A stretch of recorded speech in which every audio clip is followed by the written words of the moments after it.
All right. So there we go. I wanted to start it off by saying a prayer, bring the YAHUAH here to make sure we're able to present everything clearly. All right, so Father Abba Yahuwah, we come to you in prayer to thank you for allowing us to assemble on this day so we can discuss your word and your calendar. We know it's so important to you and it's important to us, and we want to find these correct days so we can observe them at the correct times. And we pray for clarity and understanding, and we thank you for just bringing us all together to be able to discuss this. And we would like to ask that you allow the YAHUAH to be present to better discuss these things. And we pray to you in the name of Yahushua HaMashiach. Amen. Amen. All right. So, first I wanted to start off by proving out these days out of time that we have found. So here in Genesis, and it's going to be verses 1 through 4. So in the beginning, Elohim created the Shamayim and the earth. And the earth came to be formless and empty, and darkness was on the face of the deep. And the Ruach of Elohim was moving on the face of the waters. And Elohim said, "Let light come to be," and light came to be. So right here, verse 2, there's this void of formlessness and darkness. And it doesn't describe like a beginning of it. Like there's no beginning. And it doesn't say when Yahuwah created this. It's just, it was there. So there's not an exact timeline if we see. So there's this void or darkness that existed before the light was formed on day one. So when the light formed, that was the marker for the head of days, day one, boom. So if we take that into consideration and we go into Enoch chapter 82, and it's going to be verse 17 and in verse 20. So here in verse 17, he's talking about the leaders of the stars in the heavens. And these are the names of the leaders which are under them: Barachiel, Zubstabel, and another who is added, a head of 1,000. So there's this one that's added, and he is called Eliusaphat, or Helo-Josaph, as some say it. And the days of his dominion of this are at an end. So this added extra leader here is showing he's got this 1 day rule. And then verse 20, these are the names and the orders and the leaders of those heads of thousands: Gedialahu, Queiel, and Hiliel. And the name of the head of 1,000 which is added to them, Asaphael. And the days of his dominion are at an end. So this here in verse 17 is talking about this first added head of 1,000. And then here in verse 20, it's talking about the second added head of 1,000. And these days, they're for 1 day each. So this is kind of showing this day out of time that existed before the light was created on day one in Genesis. So it's kind of showing there's this day out of time, and it's going to happen every single year. And we can find that here in Jubilees chapter 2. So in verse 9, sometimes it's in this version it's verse 9, but usually it's in verse 10. So, and Elohim appointed the sun to be a great sign on earth for those days, for Shabbos, for months, for festivals, and for years, and for Shabbatot of years, and for Yobelim, and for all seasons of the years. So he's showing, the sun is the great sign for all of these things. Like the moon's not in the equation there. it's the sun that's assigned for our Sabbath days, our festivals, our weeks, our months, years, everything. And here in verse 20, and I have chosen the seed of Jacob from among all that I have seen, and have written him down as my firstborn son, and kadosh him unto myself forever and ever. And I shall teach them the Sabbath day, that they may guard the Sabbath thereon from all work. And so he created therein a sign in accordance with which they should guard the Sabbath with us on the seventh day, to eat and drink and to Baruch him who has created all matters, as he has Baruch and Kodesh unto himself, a treasured possession, a people above all peoples, and that they should guard the Sabbath together with us. So, this is another clue, as the sun is going to be the sign for when we mark our Sabbath day. And he's saying we created the sign so we can observe it together with them who are in the heavens. So this can kind of be easily glanced over, but right here it's saying, so if we're observing a continual 1 through 7, 1 through 7, 1 through 7 cycle every single year, why would there have to be a sign in the sun to show exactly when it was, and so we can gather on the same day as they do in the heavens? And this kind of alludes to that day out of time that happens at the head of every year and then at the end of every year. So it's going to we're going to have this blank day that it's not counted in time. It's not counted in the weeks, days, months, or years. It's a day that, yes, it exists and we experience it. It's just not counted. And so to explain that a little bit, so we've been trained up in Babylon to think, we count every single day as a day in time. And I think this is really where a lot of the struggle happens, because that's what happened with me and many others, is we want to count every single day as like a day in time. So at the end and the beginning of each year, there's this in-between day out of time, and it's going to reset that next year's cycle Sabbath for the 1 through 7 count. Is that making sense so far to everybody? Yes. Yeah, does anyone have any questions? Feel free to stop and ask. Yeah. Forgive me if I'm wrong. Is this like the 8th day? Is this like considered like an 8th day? So technically, yes, it would be like an 8th day, but it's not counted as that.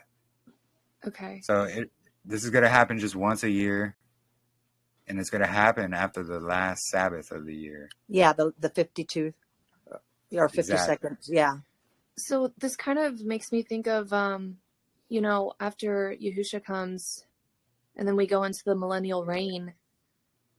If everyone believes, that 7,000 years to be completed, and then we go into the millennial reign, is it kind of like that, like the renewal, aspect of it? Yeah, it's like that 8,000th 8,000th year, and it's like the 8th great day of Sukkot as well. They kind of allude to this. And actually, here it is, right here in Job chapter 3, he also alludes to this. But I think here he's referring to the second day out of time, because the second day out of time happens every 4th year, and it happens to correlate with when the equinox will fall on March 19th versus March 20th. And so it's the same year that the Gregorian calendar adds their 29th day in February. Which happened this year, because this year is the leap year. Exactly. Okay. Which isn't it interesting that babies clot after 7 days? Or right? Because that's when babies could be circumcised. So he's showing like creation week at the start of even your life. Oh, wow. Yeah. Isn't that? Yeah. Wow. Yeah. Wow. I just got that. That's so crazy. That is so Oh my cool. God. That's amazing.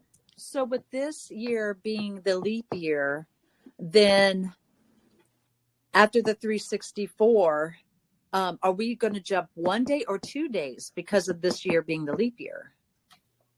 So no, this happened last year. So it's because the Gregorian starts their new year in winter. Right. Yeah. Ours starts in the spring. That's right. That's right. So that's You see, kind of, I'm still Gregorian calendar in my brain. yeah. So actually the second day out of time happened last year according to the Zadok calendar. So actually last year we would have had to observe Shabbat on a Thursday. And then it had that extra day out of time, which jumped it to Saturday this year. For Saturday for this year. So next year will be Sunday. Exactly. On Yah's calendar. Exactly. And there's some amazing discoveries we figured out about that and why there's a lot of confusion as well. And like, this is going to take time to get my head because the brain is still on the Gregorian calendar and it just it's going to take me a little bit of time. So they're basically shifting their weeks because they're not counting in this day out of time into their weeks, but they calculate it into their month, which was actually last year. If that makes sense. Say that again, Jeremy. I'm sorry, I didn't hear you. So instead of calculating this day out of time into the weeks every year, they calculate it into the monthly dates. So the weeks are going to appear because they do the continuous 1 through 7 every single year.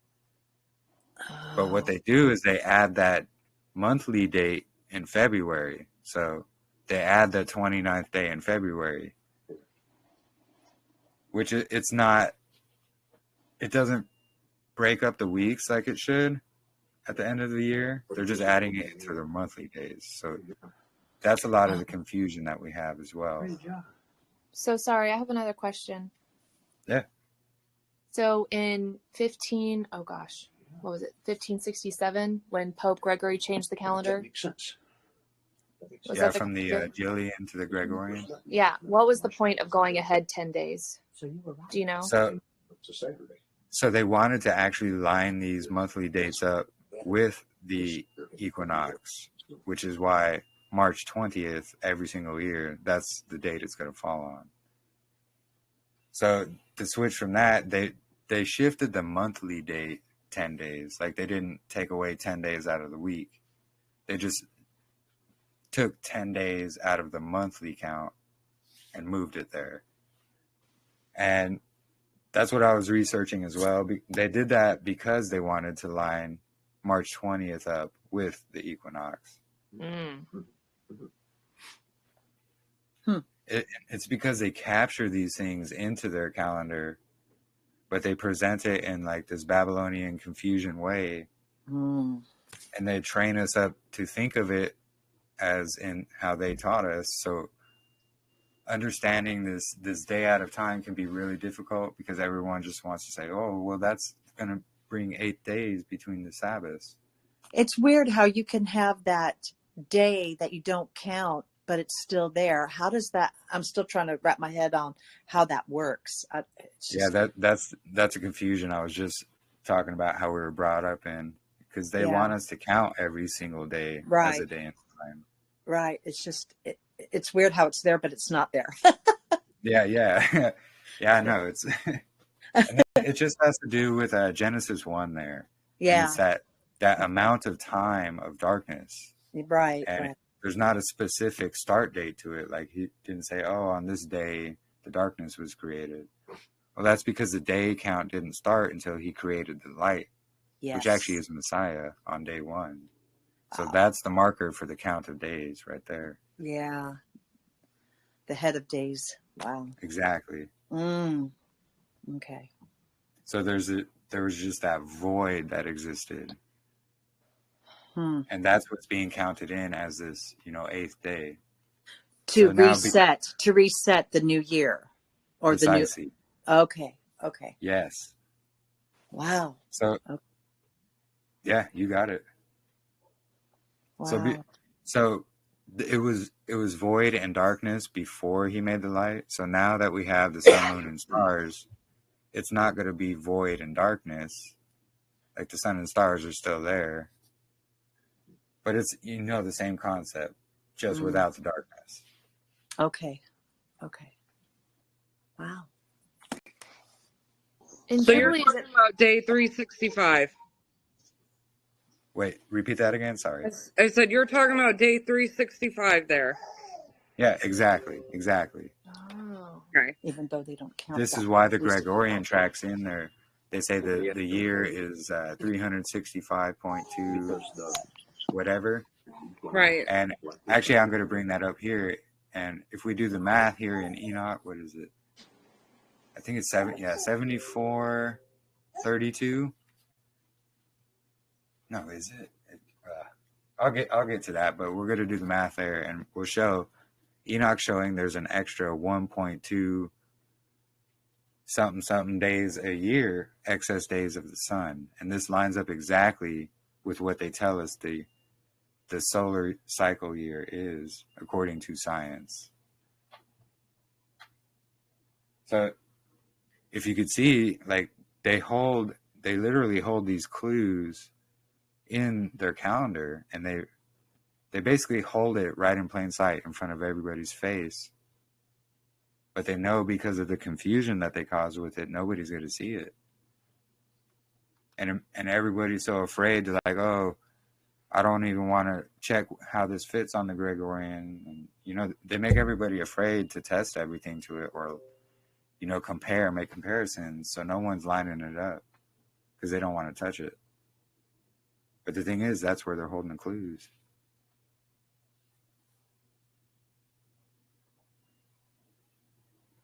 So here in Job chapter 3, he's actually going to, I'll just read a few verses here, but almost the entire chapter, he speaks about this, and it's his day of birth and how he curses it. And it's because what we came to the conclusion about is he was born on this second day out of time that happens every 4th year. So while his children are observing their birthdays every year, he doesn't get to, because he was born on the second day out of time. Not that he's saying, observe your birthday, because he was making sacrifices because his children were observing their birthday. Here, let me get into it here real quick. It's so Job chapter 3. After this, Job opened his mouth and cursed the day of his birth. And Job spoke and said, let that day perish on which I was born. And the night it was said, a male child has been conceived. Let that day be darkness, and let not YAHUAH from above seek for it, nor let light shine upon it. Let darkness and the shadow of death buy it back. Let a cloud dwell on it. Let all that blackens the day frighten it. Let that night, let darkness seize it. Let it not be included among the days of the year. Let it not come into the number of months. So, right here in Job, he's also alluding to this day out of time. And I believe it's the second one, because the first day out of time, it happens every year. The second one, it happens every 4th year. And notice how he's saying, let it not be included among the days.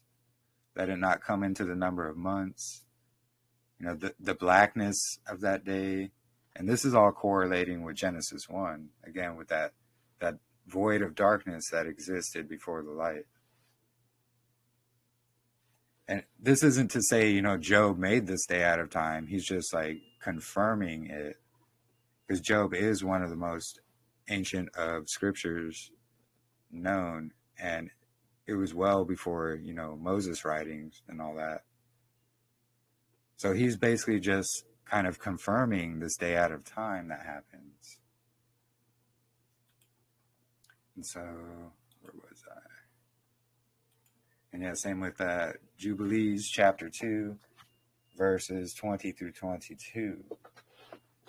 And it's talking about the sign of the sun. And then here in Enoch 72, or no, 74, sorry, 74:12, he's talking about, and the sun and the stars bring in all the years exactly, so they do not advance or delay their position by a single day unto everlasting, but complete the years with perfect justice in 364 days. So in this verse, he's saying the sun and the stars are bringing in everything exactly. The moon is not in this verse. The moon does not have anything to do with bringing in the years. Because if we're reading all around here, he's explaining how the moon's going to be off by 10 days. And then, in 5 years, it's going to be off by like 30 days and so forth and so on. Which brings us right here in verse 11. So, and the exit, which is what we were talking about earlier. So 74:11. And it's the excess of the sun and the stars amount to 6 days.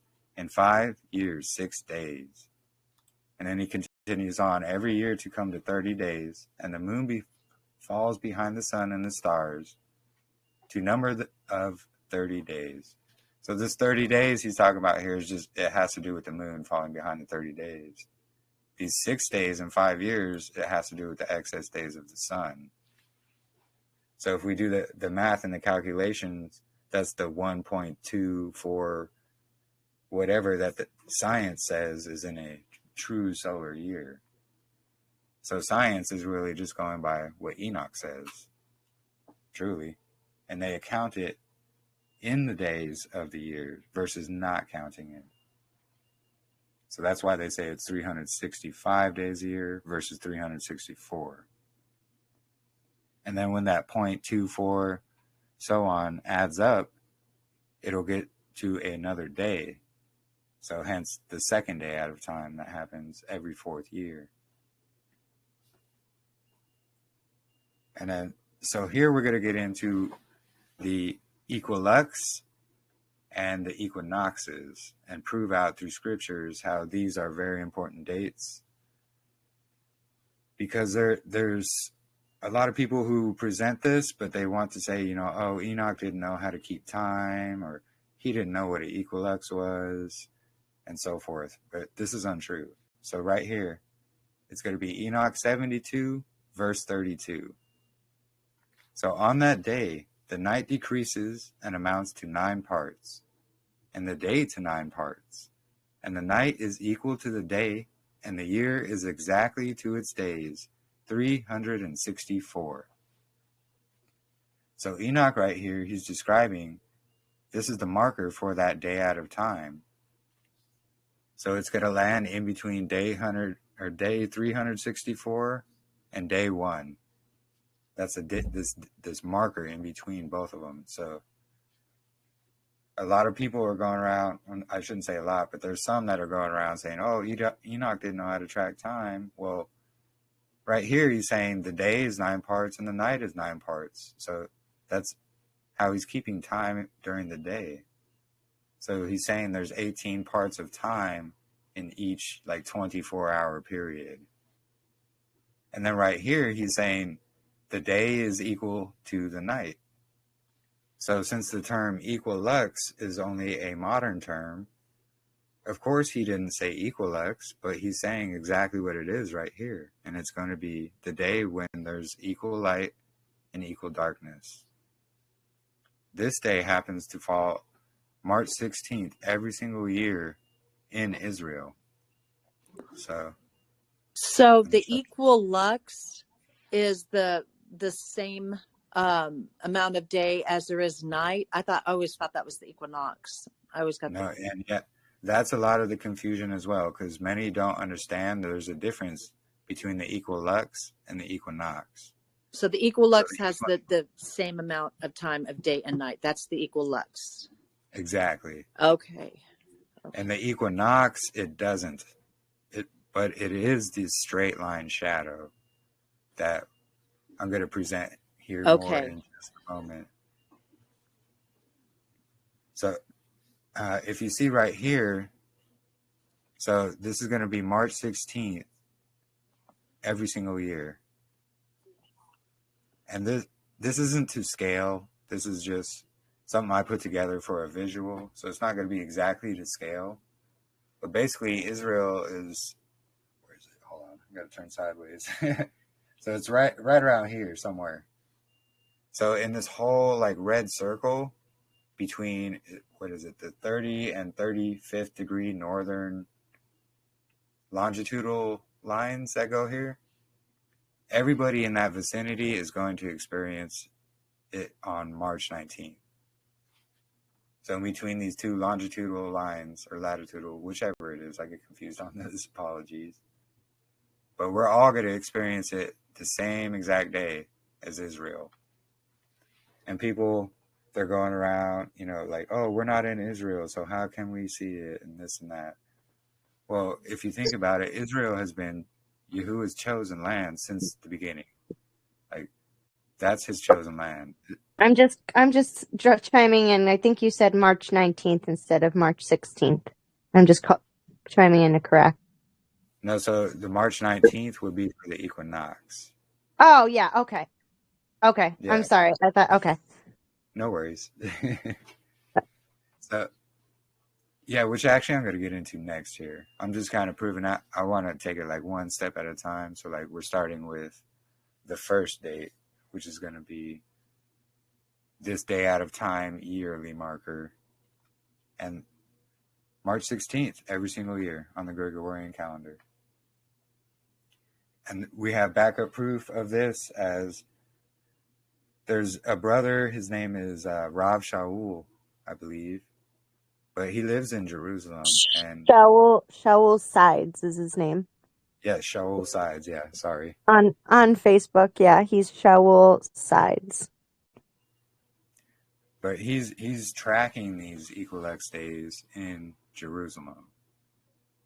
And I don't know why people want to try to discredit the equinox, or they say, we're not in the land, because this is what we have this modern technology for as well. Is we can verify that that's the same day that is going to happen every single year. And the signs in the stars and with the sun, they point to that happening as well. I have a question, and this may be a silly question, but what happens outside of that red circle? So it's going to fall on a different day. Okay. Oh, sorry, go ahead. No, I was going to say, okay, so the only, so my question is, if it's falling on a different day outside of the red circle, are they keeping a different, we're talking equinox, right now? Yeah, so the thing with that is, because the day out of time is not a day not seen in time, and it's not going to be seen by everybody. So that it's the same concept with the equinox. So it's going to vary depending on your geographical location. So for example... Yeah, go ahead. I'm sorry. No worries. So for example, if we're outside of this red circle here, it's going to fall on like the 14th or the 15th. And then here it's going to get into the 16th. Outside here, 17th, 18th, and then until you get to the equator, boom. Then it's just going to turn into the equinox. And then, but the people down here, let's say, South Africa or Australia or over here in Europe, they're not going to experience an equinox at all at this time, especially if you're in like Alaska or something. Like there's always just going to be constant sun. There's never really going to be equal day or equal night. And the same thing around here at the equator. There's never really like an equal day or equal night there.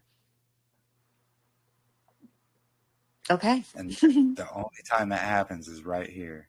And the only date that's going to line up with Israel and all of that is March 16th. So regardless whether outside of that circle they have equal parts day or night, the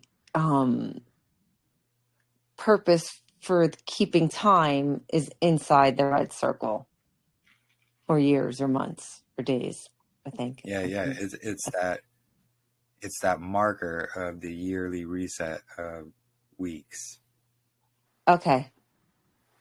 Gotcha. It's a marker for that day out of time.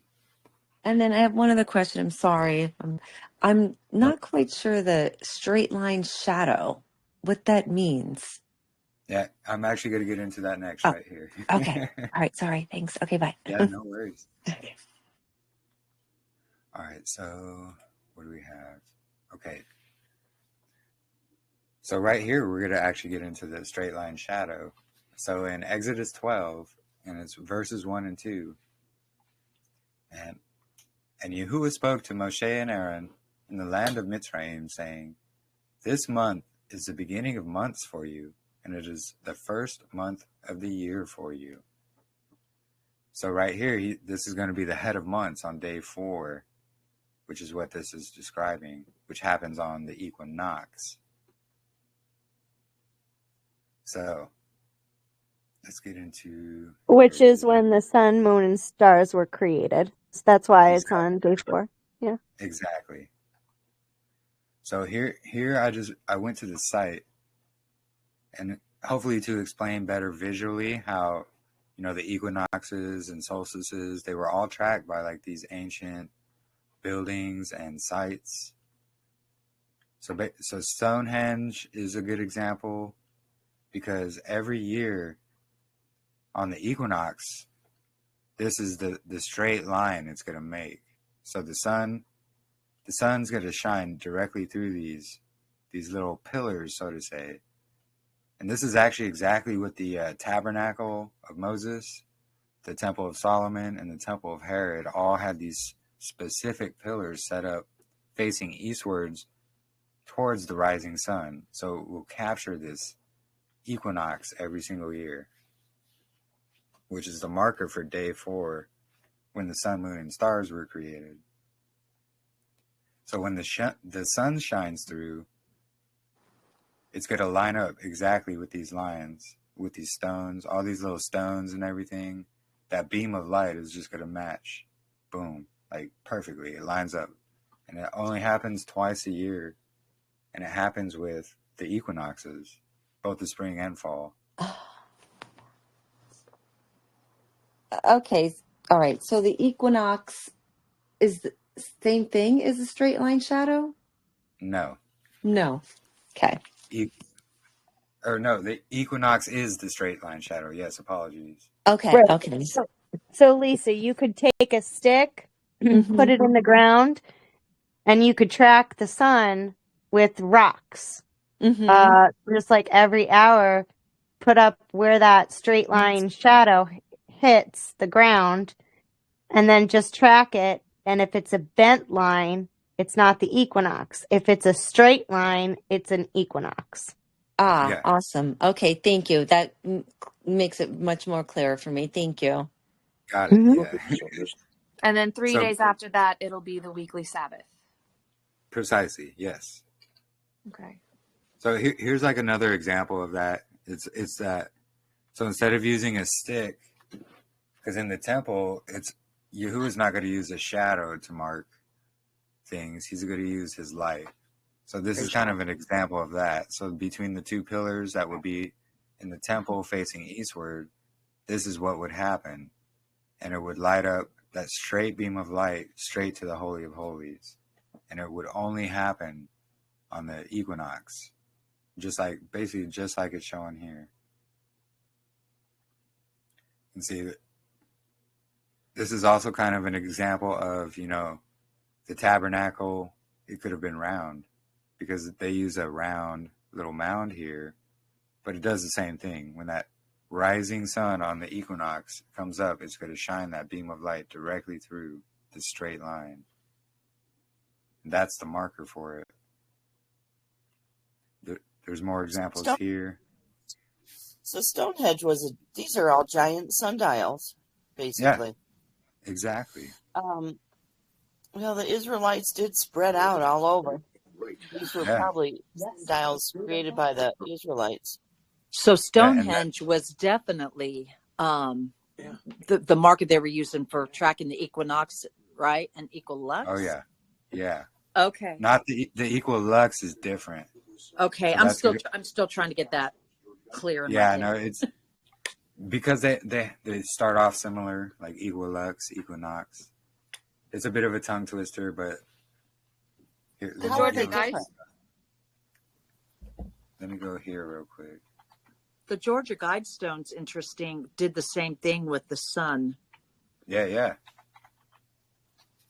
because on the equinox, it's gonna mark that like That hole. like right there. Yeah. So this is an equilux. It's just a description of it. You know, they want to throw a bunch of science into it here, but Wow. so here basically it's explaining the equinox. It's close, but it's not quite equal. Oh, the equinox. Okay. But the equilux Yeah, is. equilux is equal. Oh, so Yeah, the so equinox, not quite, but equilux is. Okay. Yeah. exactly. And so that's why we have teachers that teach this calendar, like Davidson on TikTok, like Erin, like she sees it, but she doesn't, which is kind of weird. But Yeah, like, and Nick Vanderland. So they're so close to like this calendar, they just don't see the difference between these two events. They actually combine them as just on the equinox. So like I kept asking Davidson, hey, could you please show me which day is equal day? And he couldn't answer that. Could you show Oh, me how the equilux the equilux is equal day and night? Please prove that out to me. And he wouldn't because he refuses to see the equilux as a different day. And it's awful, but huh. yeah, that's where their confusion are. And it's so crazy because they get so angry for Oh, pointing this out. And like we were all blocked, maimed, like they put out a post degrading me. And I'm wait a like, minute. The gentleman Davidson was doing that? yeah. yes. He Look. blocked Go look me. at his stuff. Oh, He Yeah. blocked Katrina, Sister I didn't know Adrian. that. Oh my. Yeah. He blocked Yeah. Katrina. And then they go on these mocking and scoffing posts like, oh, ha, they think the equilux is equal day and equal night. Right. They think Jerusalem's important. Right. And it's just, wow. That's sad. I did not know he did that. It's it was, terrible. And I'm you know, sorry, man. I kind of was woken up to all this by jumping on his live and asking questions, and you know, we became really close. I called him a couple times. I had explained to certain people, and then now it's just I am public enemy Oh my. number one. What group is that? And what calendar do they follow? It's the same one, but they just don't see the difference. The difference between the equilux and the equinox. markers say. Okay. He's wanting to do it when he says, basically. All How right. did y'all figure out the equinox and the equilux? Jeremy did. Right. Wow. Yes. Actually, Marissa has some data to back up that these are the days. So if you look here, like it's going to talk about the equilux on the left right here and how it is the exact equal day and night. And this is going to happen between 30 and 35 degrees north. And it's always going to be March 16th. The equilux is always March 16th. Exactly. Okay, the equilux is always March. And you'll see how the dates, they'll move, and then it'll get boom there, and then it goes. And I'm sorry, these that's are when you start the count of creation week? Yes. Is the equilux. Exactly. So Is the when you equilux, start creation week, and then equinox is fourth day? Am I getting that right? Yeah. Yes. Okay. And first day of the year, though. First day of the year is the fourth day. Yes. Yep. Yes. Okay. Okay. Through the great gate. I know. I was like, why am I not getting this? Okay, but okay. All right. Well, does the equinox always fall on that same day? It's the day after the equilux, guys. March 17th. Is that Exactly. why Equilux is the day at a time. Exactly. I feel like I don't know if that's why Catholics is that why they have like the Easter Sunday, like they have Easter Well, Sunday. It's the first Easter after the equinox. I don't know if that. it Yeah. has something to do with that as well, yes. And it's because, that's the true marker when to start the Right. calendar. And they do that not only as a mockery of Yah's Messiah calendar. being the Passover, Yeah. Oh yeah. Oh my. Yeah. but it's also that as well. Like Right. it's I'll these be. two pagan things. Actually, it's many pagan things mixed into one. Right. Because the painting of the eggs actually came from. I Ishtar. don't want to get into the details. Yeah, Right. we know. But where. Yeah, it's not yeah, good. Yeah. Wait, can you, Yeah, it's sick.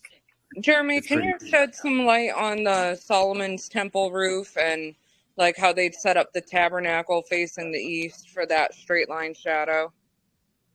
Yeah, so that's in here. Let me find it. Actually, I had it.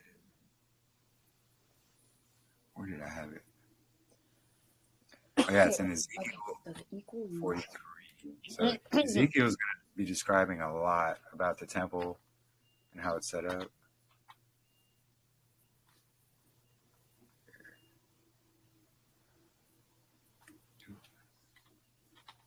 The more I learn about the pagan traditions, the more it looks like it's just pure mockery. Yeah, that's exactly what it is. Yeah, because look at what they do to the first day of the creation week. They mark it as St. Patrick's Day. Jeez. That's March 17th. So yeah, they're like literally mocking Yah's calendar. They're pegging it every year, and we They don't do. even see it. And they say the 4-leaf clover is Yeah. lucky. So there's 4 in there Yeah, for you. for the Yep, right there. great gate. Oh my goodness. Yeah, mockery, but yet hidden in plain sight.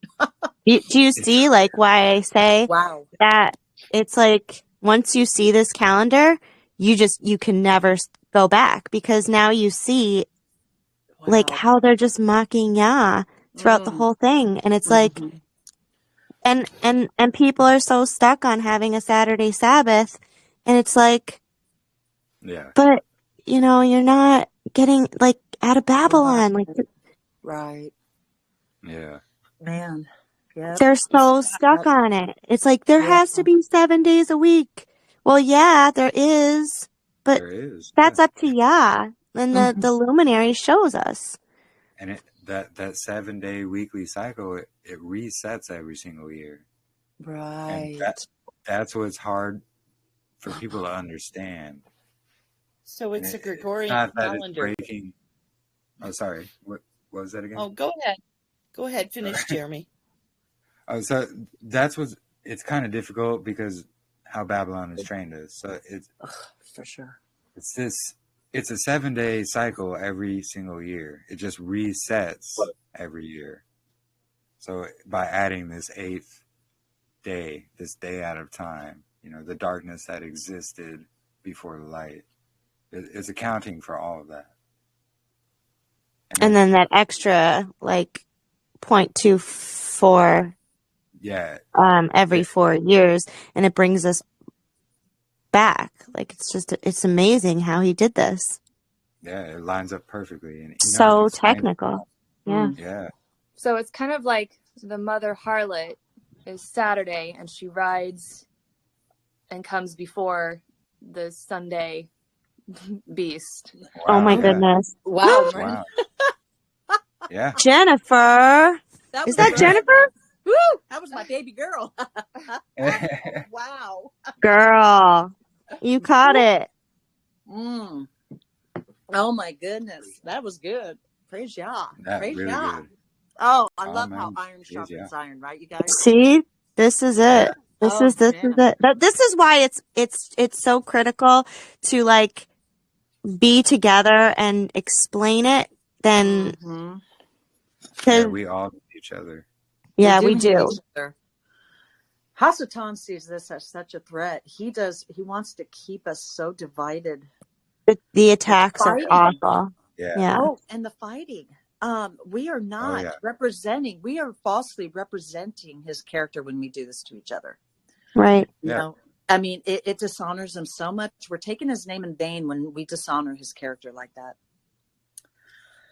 Just truly, it's I'm heartbreaking. just having like one other guy, just this Nathan, who is like hates the Zadok way, and he keeps jumping on my posts, and he doesn't even understand how bad of a terrible witness he's being. He's calling me names.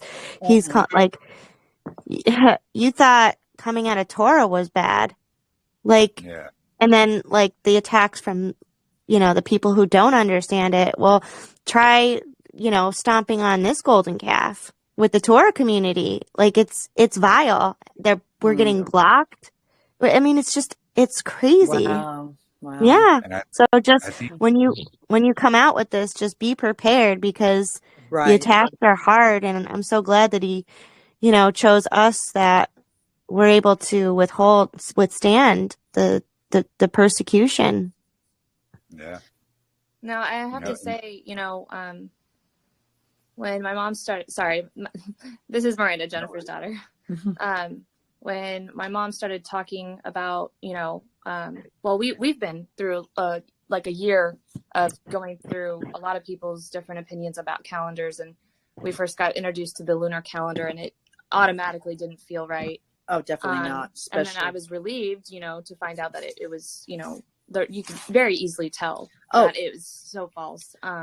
Definitely. But then, when we came to the Zadok calendar, and then just a couple weeks ago, she was like, Miranda, boy, you got to listen to this. And I was like, don't tell me. Sabbath is actually moving. She's like, well, on the Gregorian. I was like, I was afraid of that.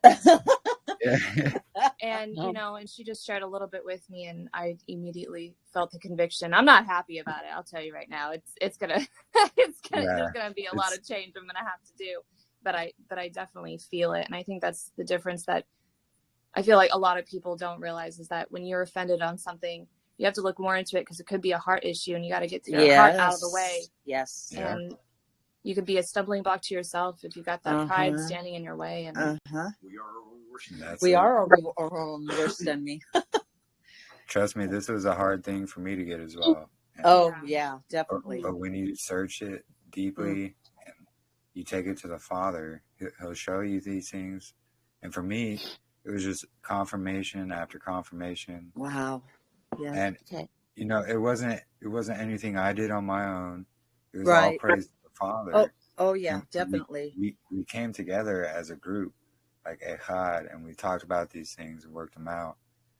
And that's why we have to be humble. We really do, and test all things. Like if you're going to shut something down so quickly, but without hearing the whole matter, like what Proverbs say, like we are destroying ourselves. At least prove it out first. Humble yourself. Just maybe think you were wrong. Yeah. Yep. Yeah. That can be a tough thing to get by, but and then I had another thought when I was, thinking about all this. And it kind of makes me think of, okay, so we do know that, the Sunday laws are there. But, with Trump's guy that was talking, that just put in the Noahide laws, and then you go more deeper into that. And basically, like, if you don't honor Saturday Sabbath because you're not a Jew, then you can get persecuted for it. And, because if you're not Jewish, then you have to go by the Sunday law, day of rest. And so what made me think about this is, if Yah's Sabbath is never changing, on his calendar, but it is on the Gregorian, in a way, it's almost like we're cloaked. Yeah. You know what I mean? Like if it's on exactly a different day other than Saturday and Sunday, it's like you're almost kind of cloaked, right? Like exactly. That's beautiful. Yeah. I think that's didn't even think of it like that. Yeah, Miranda. Yeah, I think that's how YAHUAH is going to protect us. Like Oh yeah. Psalms is love Psalms. Yeah, He will hide because us under the shadow of his wing. we'll be, because we'll be so, there. We're going to be there. So if, say, that really does take place, we'll be like, yeah, we could do Sunday. Yeah, it is Sunday. Yeah, right? It is Sunday. This Wow. year.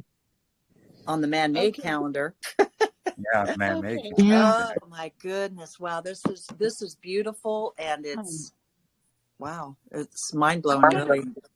It really I've got a is. few comments. This is Sarah. A few months ago on some post, a gentleman was talking to me about the Sabbath changing days every year, and I said, well, the Sabbath isn't a floating Sabbath. It's not a floating day. He said, no, it's not. It's fixed. He says, yeah, has it on the same day every year. He says it's a Gregorian calendar that's wrong, that's off, and that is actually floating. It just doesn't appear to be so because that's what we're so accustomed to. And at the time I thought, oh no, here's another calendar, but I didn't argue with him because what do I know? We keep learning. Every day we find out what we believed yesterday was not quite accurate. And so that was the first, it was a few months ago that was the first I heard that the Sabbath may not be strictly on Saturday every week, every year. And so that's been kind of in the back of my mind. And then, Do you remember who that was? oh man, I wish I knew who that was. There's just so many blogs and so many posts. I have no idea. I think it was on a YouTube video.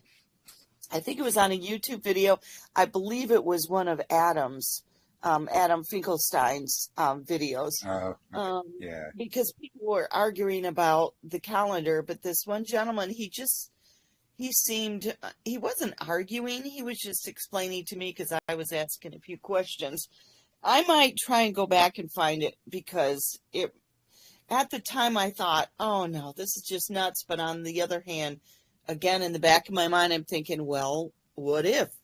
Yeah, see, that's where I'm the connector. I'm the connector of the people. So I really want to know who that particular gentleman is. I want to know who these people are that think the same because we have to come together. We have to.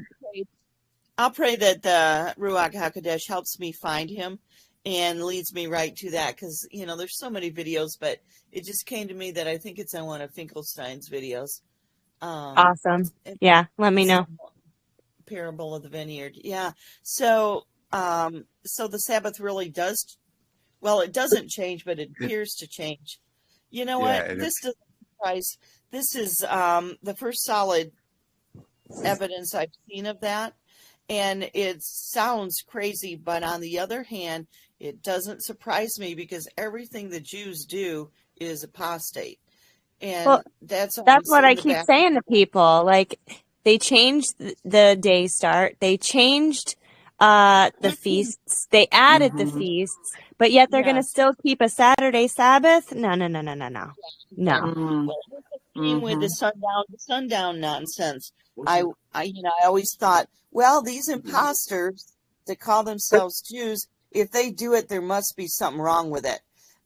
Because they mock everything of the fathers and the sons. So it must be wrong. But until I had proof of it, it's like the sunrise to sunrise. That doesn't surprise me one bit because the sundown to sundown day never made sense. You don't start the day. It actually came from Babylon. Babylon started their days at sundown.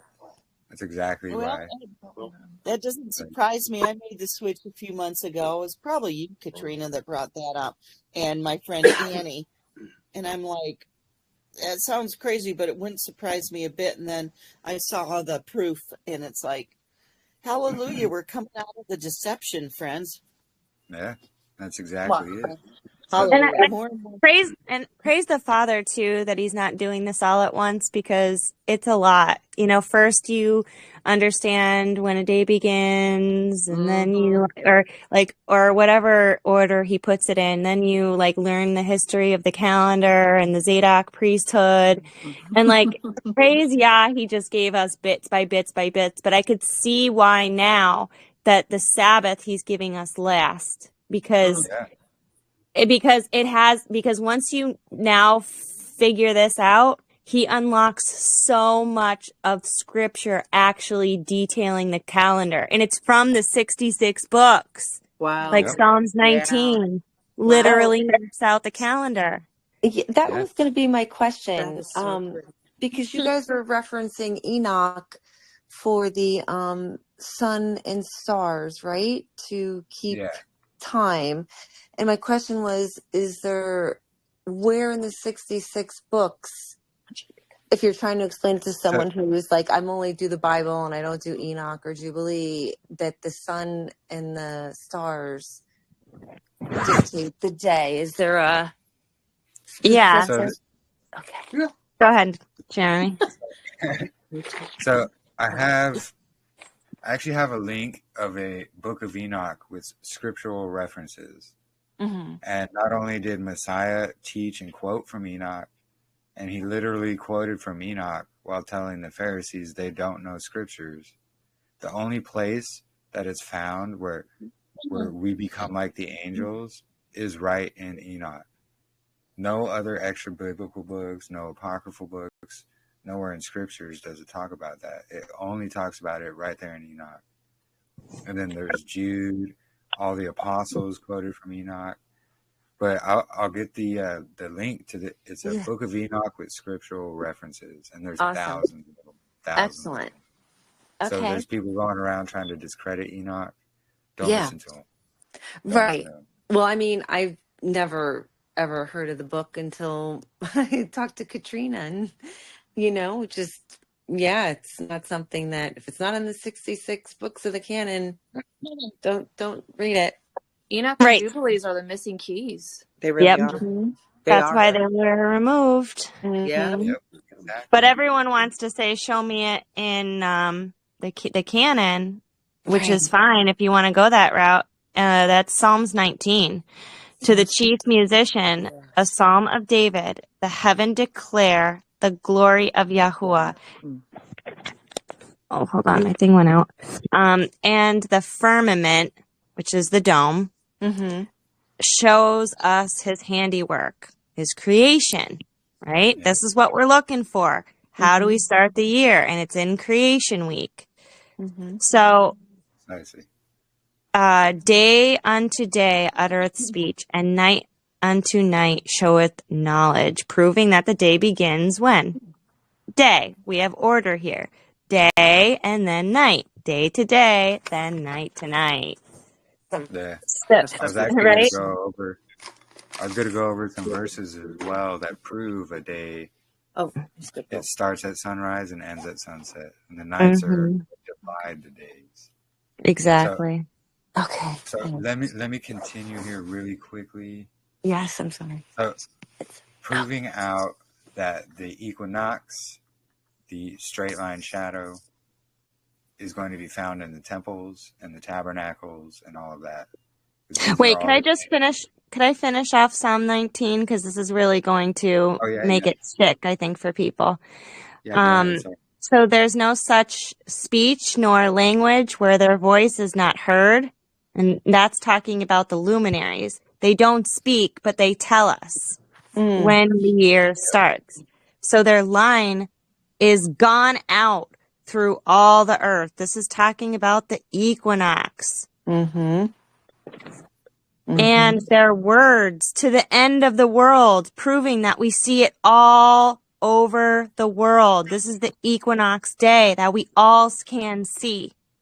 It's Katrina, just telling us right Did you here. say that was in Psalms 19?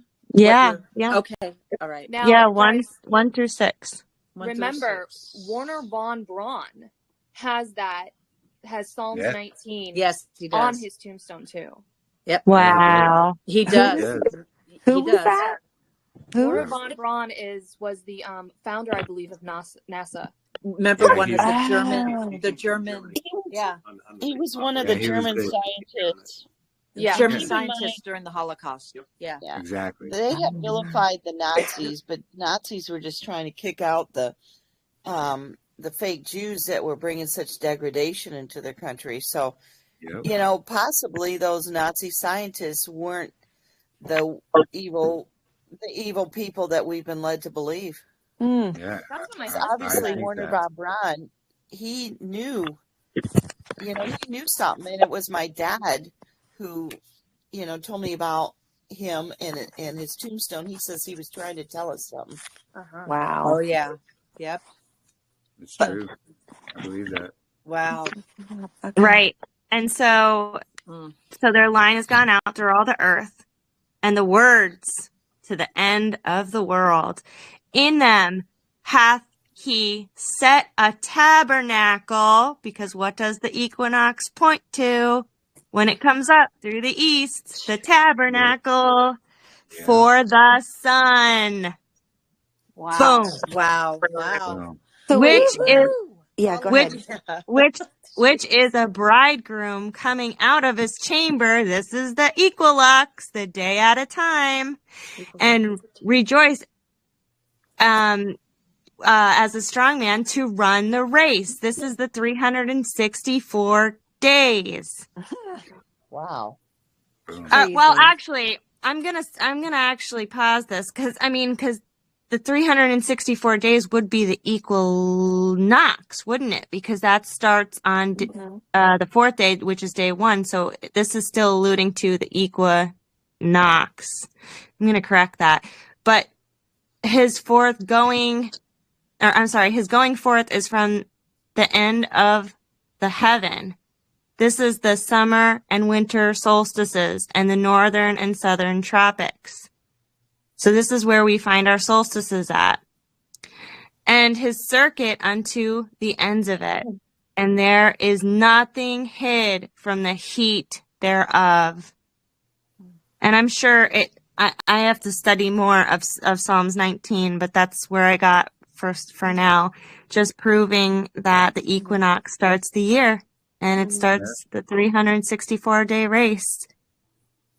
Yeah, and to prove that out more, right here in Ezekiel 43, this is he's talking about the temple, but all the tabernacles, temples, they all faced this eastward facing direction. So it starts off, and he led me to the gate, the gate facing east, and see the steam of Elohim of Israel came from the way of the east, and his voice was like the sound of many waters, and the earth shone from his esteem. And it was like the appearance of the vision which I saw, when he came to destroy the city. And the visions were like the visions which I saw by the river Kebar, and I fell on my face. And the esteem of YAHUAH came into the house by way of the gate facing east. Right there. Talking about the temple, he came into what? The house of YAHUAH by the eastward facing gate. So that's going to be the light that's going to be shining directly through the gates on the equinox. And it's going to hit the Holy of Holies right there in the center of the tabernacle or the temple. And it's going to shine it, like light it up, because it's the sun hitting it every equinox. So what do they use now if there's no temple in Israel? We track it by the straight line method. Yeah, We because know that. The we're in sundials. exile.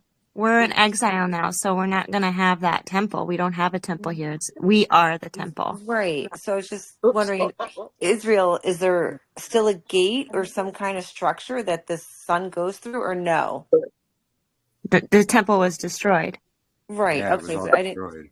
know if they made other pillars or anything. Okay. Never mind. Gotcha. So Good. yeah, that's what all this was about over here with all these, just to show what the temple would have done. Because Gotcha. we don't have the temple right now to say, hey, this is exactly what it did. But these are all examples of exactly what it did. Because I'm just wondering if someone would say, well, how do you know that it's the equinox if there's no temple for the sun to shine through? I'm just, maybe I'm going somewhere. I don't know. Yeah. It's still trackable. It's still traceable. Okay. As long as you're in that 30 and 35th degree northern 30. lines, it's literally going to be on that same exact day. Or the equinox, sorry. No. It's going to be... Sorry. So basically, you can track it by the straight line method, no matter where you are. So the equinox is always going to fall on the same day for everybody all across the earth. And that's So, what Katrina was alluding to, that if you put the sundial out and it's bent, yeah. if it's straight. Exactly. Okay, gotcha. I just got to keep talking it through myself. Okay. Straight line. Okay. Yeah, just to go more into Ezekiel 43 and showing, this is not only talking about like his vision, but he's literally talking about the temple and how it's arranged and set up for that light to shine in at the equinox. Boom, right there. And the Spirit took me up and brought me into the inner courtyard. And see, the esteem of YAHUAH filled the house. Again, that's going to happen exactly on the equinox, because that straight beam of light is going to be shining directly into it. And it's going to light everything up. It's like when the sun is shining through your door, it's going to light up your whole room. Like basically the same thing's happening. So this is just more proof. And if we keep reading through Ezekiel here, there's a lot of references to east, face it east, face it east. This is exactly how the tabernacle and all the temples, both temples, were set up. And it was to capture that equinox every year to mark day 4.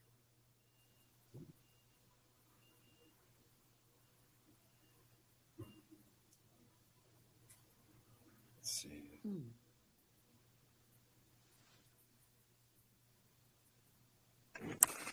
And then Psalms 19 backs that up. There's many scriptures that will allude to this, but it's not going to say, oh, this is the equinox, because equinox is a modern term. They didn't refer to it as an equinox, but they knew exactly what it was. It's the same thing. Just like equilux. Enoch, he's not calling it the equilux because it's a modern term, but he's saying, hey, this is equal day and equal night. 9 parts day, 9 parts night. So the equilux is the equal day and equal night, the equilux. But the equinox is what?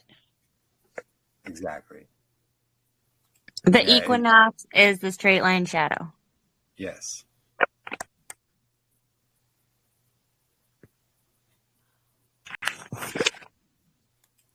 And so with that, I think. Okay. That's the that was the sunlight coming through that straight line on all those samples of sundials. Those structures that work as a sundial. Yeah, and that's just showing how these ancient civilizations did it. They got all that because of what YAHUAH commanded to be done. And this is the same thing, like how Babylon, they want to float their Sabbaths according to their moon cycles. Well, the thing is, where did they learn that from? It's because we're supposed to be doing it by the sun cycle. So instead of following the sun, when to add this extra day at a time, they're doing it by the moon, and they're adding like a whole 13th month. And it's just, that's where Babylon got it. They take what's good and they twist it. So they're following the moon for all this stuff. And where it says in all these verses we read, the moon is not to be tracked for anything within a year. Like, it doesn't bring in a year. It doesn't count towards anything for a year. Sure, it's a second witness, but it's not going to be a consistent second witness either, because it's off. So what is the leap day? Is the leap day actually a valid thing in Yah's calendar, or is that another Gregorian calendar It's thing? the second day at a time. It's the second day that we have that lines up the calendar, because, all right, think about it like this. We have, 365.25 days in a solar cycle, in the sun's cycle, right? Okay. We have 1 day. So that 1 day is the first divider in the year. And then we have that extra 0.2 5 days that will bring us those leap days so that it matches and syncs up with the sun's cycle. I don't know. Could someone else explain it better? I'm not good with math. No, so basically think of it as this. So every year, just like here in Enoch, it said, was it 74? Yeah. Yeah, so right here, 7411. It's going to give us the math to calculate. So every single year, there's going to be an excess days of the sun, or an excess of the sun. And it amounts to 6 days in 5 years. So if we do the math there, that's going to equal to exactly what they say is there's this 1.25 extra time in the sun every year. So this is going to line up with what they say is a 365-day year. But that 0.25, so forth and so on, it adds up as well. And it'll add up to another day on the 4th year. Well, not quite to another day, but it'll leave room for that extra 2.5 because it has that 2.5 extra. But it equates out to equal up exactly like, so one day at a time every single year.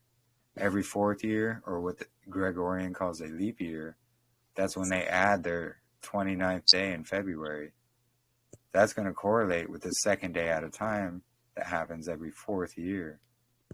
And the sign for that is when the equinox is falling on the 19th versus the 20th. Because every year the equinox is going to fall on March 20th. But every 4th year is going to hit that on the March 19th.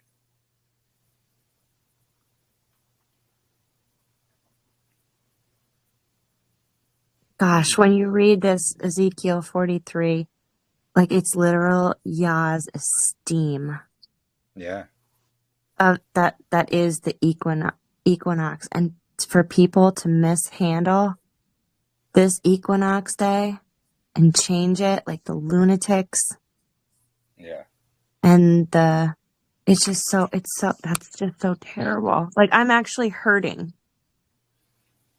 And they reading this over. I'm hurting. They wave it in front of our faces. Just like everything else they do. They wave it in front of our faces. And but can you explain that again? again? I'm sorry. Explain that again, Katrina. What exactly are they waving in our faces to mock Yah? Explain that again. Because it says, like here in Ezekiel 43, and the esteem of YAHUAH came into the house by the way of the gate facing east. Like that's the equinox. Like this is his esteem. These sun rays going into marking this particular marker or set apart day. Set apart. Like this is his esteem. And for the Zadok community to get so much right and then miss that moving this day is not okay. Like this is the day that we saw Yah's esteem coming in the gate. Wow. It's mind blowing, and how they refuse to see it. Like Gina Sparks was coming out with all this stuff about now we're not even supposed to use the equinox. She's like, we have to use the priestly cycle to set the year, and the priestly cycle goes off the moon cycle, and she's trying to combine it. Okay. And for the life of me, I couldn't understand it, and I see why now. And now Jeremy tried to reach out to her last night, and she blocked him. Oh. Yeah. Oh, my. No joke. Oh, goodness. You guys, wow. So that was one of my questions. Sorry, that was one of my questions in terms of, like, are we going to be able to kind of see how it links up with the priestly cycle as well? Yeah, I do believe so, yeah. You guys, I have a question. Brother John, that's with the Ministries 219. Has he been through this? Jeremy's going to work with him. Okay. Yeah, actually, he's here in Phoenix today, and we're supposed to meet up. Oh, wonderful. Yeah, so I was going to present him with all this as well. And yeah. Hallelujah. Praise We Yah. I'll be praying. already have it all Yeah. planned out. I'm going to be presenting all this information to as Okay. many people as possible. Yes, If brother. people want to mock and scoff, you know, Well, to let them I'm not- mock and scoff, it's yeah, let they're them going to mock have and to answer to Yahuwah. Exactly. Oh, I'm so glad you figured all this out. It so wasn't glad by you me, figured it was it by Yahuwah. Wow. But Well, yeah, I was actually going to get into the priestly cycles here next because Okay. there's some things I found and it's kind of important. So here, let me quickly show you some slides I have here together. Cycles. So the equilux, which is equal day and equal night, and the equinox, which is the straight line, it's these two pillars in the temple. That's where the sun is going to shine directly through here. And it's Boaz and Jachin, or Yakin. And these two pillars are going to mark day 1, 2, and 3 of creation because those are the days that the sun, moon, and stars weren't created yet. So this is always going to be... Could you blow that up a little bit? It's hard to see. Yeah, let me... Is that better? Yep. oh, good. Okay, so basically Erin had this kind of design, but she's putting like day 364 right here, which is kind of incorrect. Day 360. Yeah. Okay. Yeah. So day 364 is actually be over here before this pillar. This is going to be March 16th, equilux, which is marking that day out of time. Mm-hmm.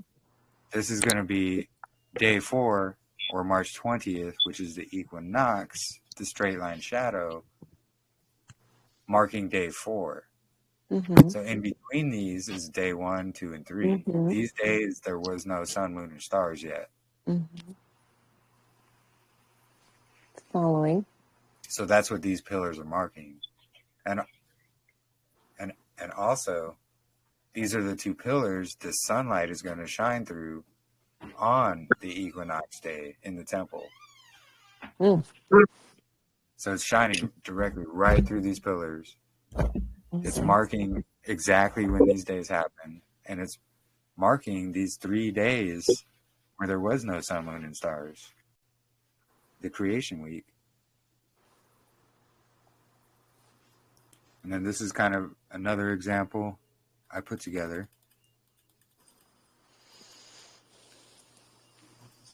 So this is going to be, the March 16th equilux. And this day out of time right here is going to be right here before day 1 week of creation. And that's how it is every year. So it's going to reset once a year. Boom. And it's going to reset that weekly 7-day cycle for the rest of the year. And then every 4th year, so when the equinox, how it usually falls on March 20th, on every 4th year, it's going to fall on March 19th. So that's going to be the marker for this second day out of time.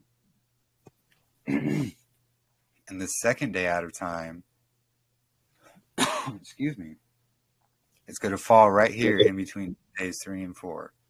So it's not a day counted in time. So it's not breaking up creation week, just like this one's not breaking up the weekly cycle.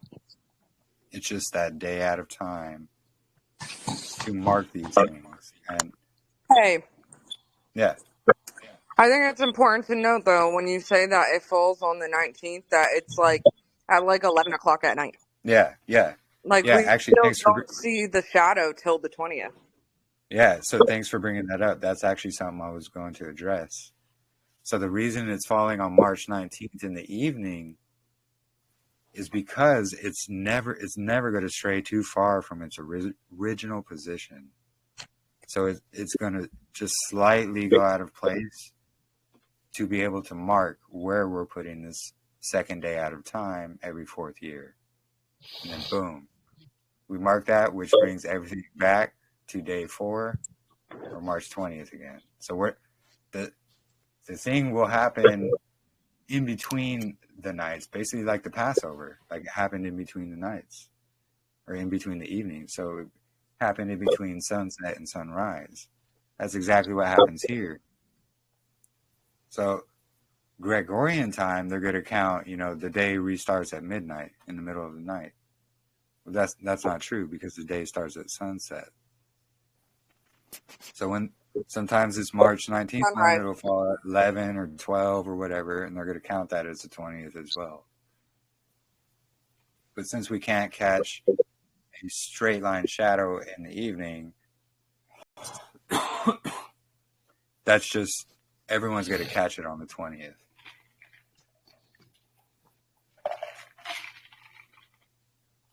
But we know this is the case because when we line up these Gregorian leap years, this is when they add the 29th day in February.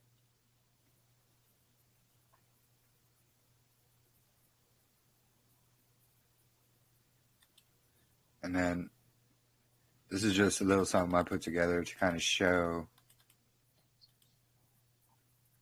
this is how the sun and the stars are all lining up. So these are all going to be what they call like the zodiacs nowadays, but this is just the Mazzaroth. So we're going to have these lines right here in the middle. It's going to mark these 4 seasonal intercalary days, which is going to be the 31st day of every third month. Of every third month, yeah. Now, I'm sorry, correct me if I'm wrong, but I feel like I've seen a study where the tabernacle looks almost exactly like that in the middle, and then the tribes, by their tribes, were camped outside of the tabernacle almost exactly like that, right? Yeah, exactly. And that's I think it's Project 319 or something, but it's that round he discovered because he's like an engineer, and he put together everything describing the tabernacle. It was a dome. It was a dome. And it came out round just like this. Yeah. So then all of the tribes were maybe situated like how our constellations, the 12 constellations. Yeah, actually, they're actually named for. That's what I thought. Okay. The tribes. Like right. There's 12 constellations named after the 12 tribes. Yeah. We've got 12 apostles. We've got 12 months. So that would put what, Aaron and Moses in like spring, since they were the calendar keepers? Yeah. So imagine the vernal equinox here. This is going to be east. So we'll see. Basically, put east here. Okay. So when we got the temple and everything and the tabernacle facing east, right here is going to be where those pillars are. That's going to cause that sunshine to go boom right directly to where the Holy of Holies. Yep, the most holy place. Yeah. I'm sorry. I missed. Someone just said that Aaron and Moses were the timekeepers. Did I miss something with that? Well, because they're the priests. They're the ones. Yeah, they're part of the Gotcha. the Levitical priesthood. Yeah. Okay. Yeah. Okay. Yeah. Gotcha. Sorry, maybe not timekeepers, like just calendar. Well, they were in Right. charge of timekeeping. Yeah. Yeah, they were timekeeping. They were charging keeping time and feasts and all. Exactly. Were they the first ones? I'm sorry. No.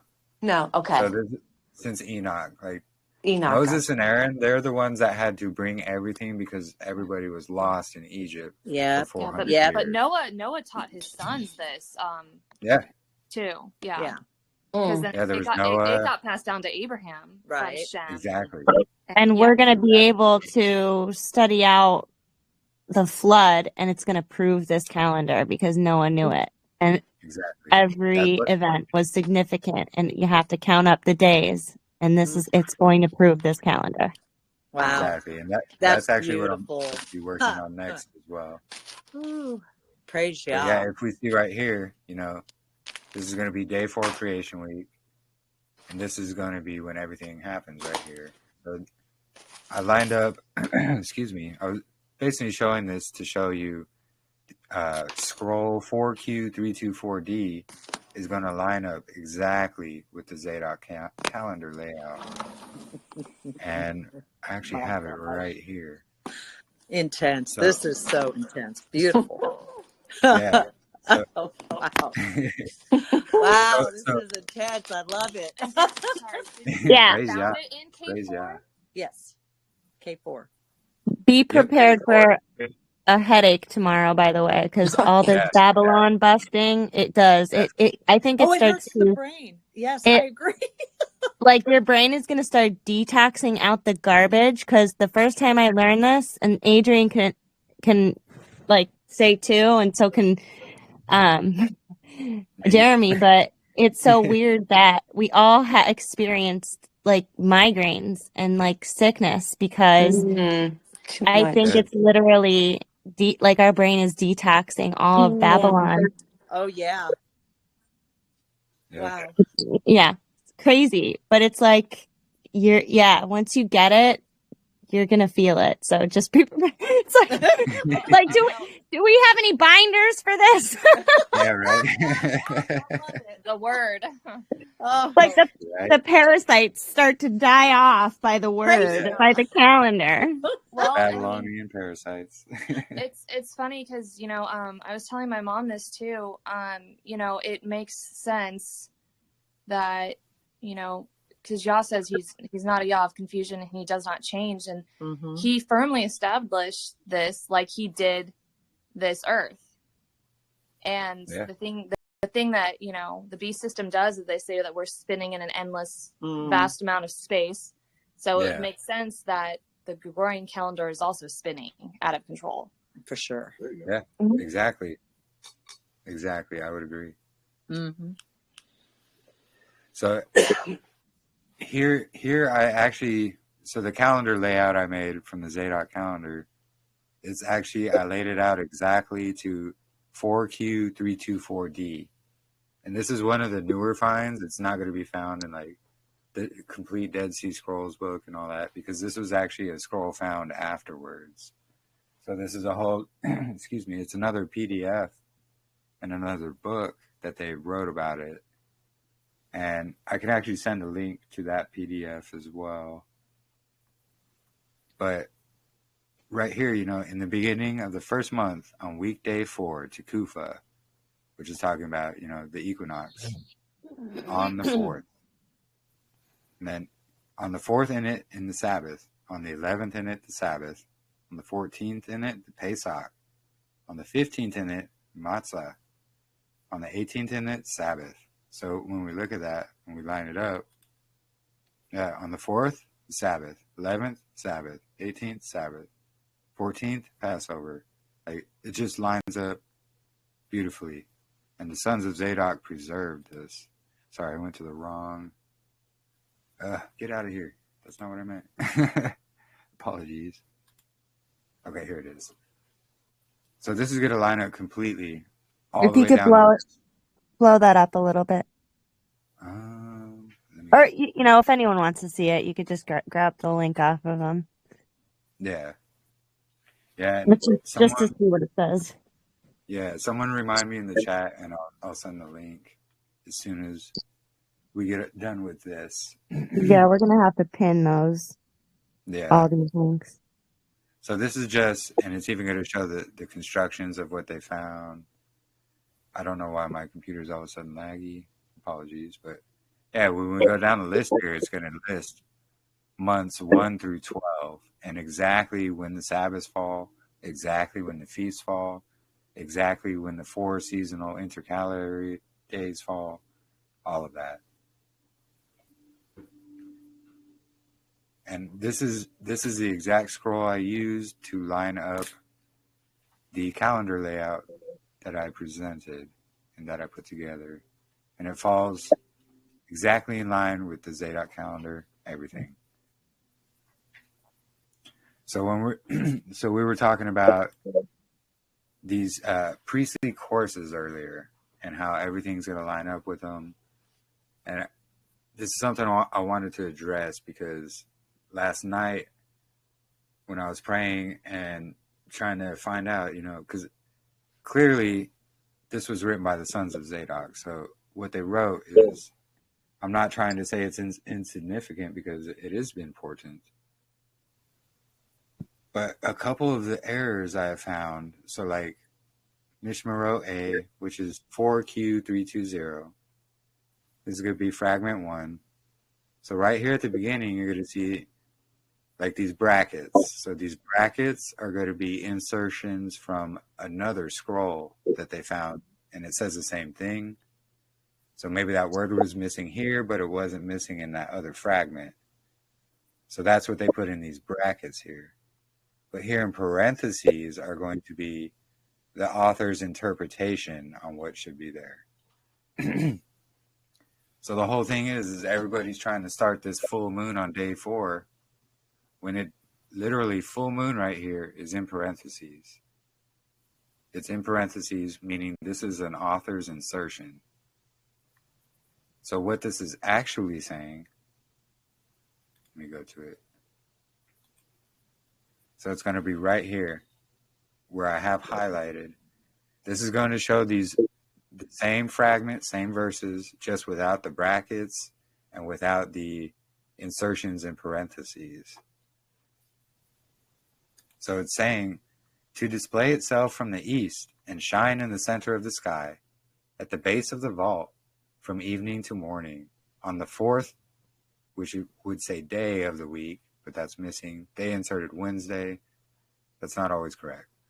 But on the 4th day of the week, of the sons of Gamul, in the 1st month of the 1st year. So the thing is the beginning part of this fragment is missing. So it's not saying, it doesn't say exactly what it said there, but if we put it together, you know, something displaying itself from the east and shining in the center of the sky. That's the straight line shadow right there, explaining it.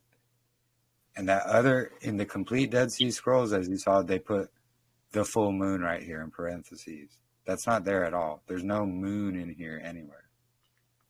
So I'm going to read what they say is the interpretation, which I truly believe matches because it lines up with shining in the sun, shining in the center of the sky, straight line shadow.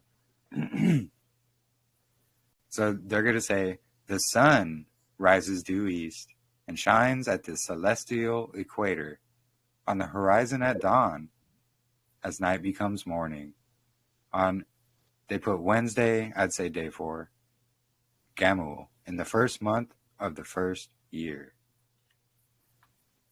So while this isn't the actual translation of it, but it's their interpretation, but it kind of makes it make more sense, you know, and this would line up with exactly what it says.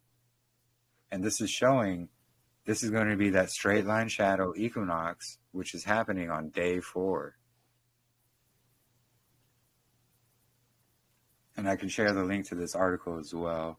I think I actually already did in the other group. I have a question real quick. Sorry. Yeah. Okay. So on the day of the straight line, is it as soon as the sun rises? It's going to give you that straight line, and does it stay straight all day? I'm sorry, I'm just trying to understand. Yeah, so from sunrise to sunset, it's going to make that straight line. Just a completely straight line. Exactly. And then on any other day for the rest of the year, it's not going to be like that. Exactly. It's going to curve until it gets to the fall equinox. Right. So what you guys could do this yourself. You could track it every single day.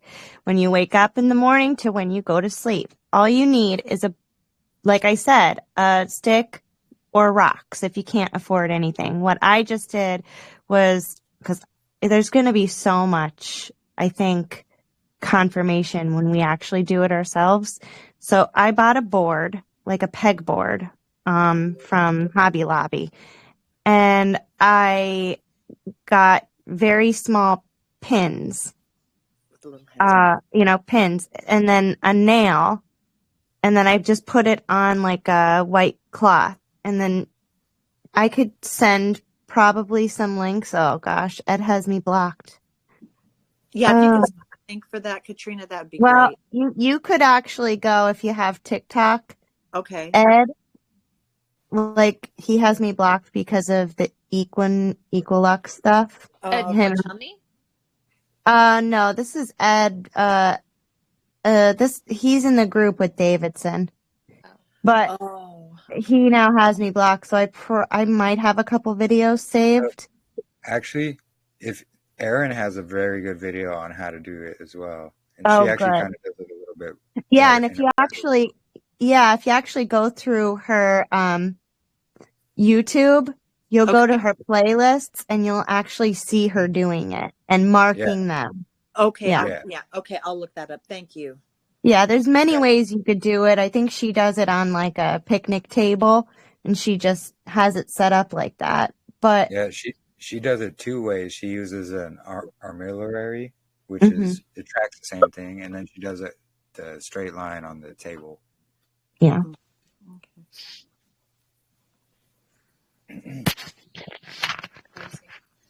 That's awesome. It is. It is. Wow.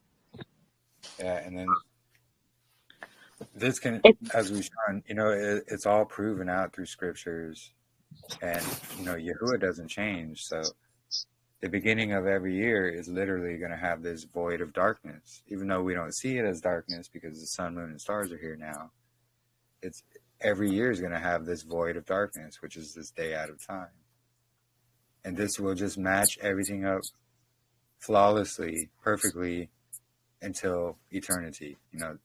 There's never going to be like, oh, well, why is this day off or why is that day off? No, they're always on the same exact days. Everything's going to line up exactly, perfectly. It's just like a perpetual clock. And this can all be shown through the Dead Sea Scrolls, through the scriptures.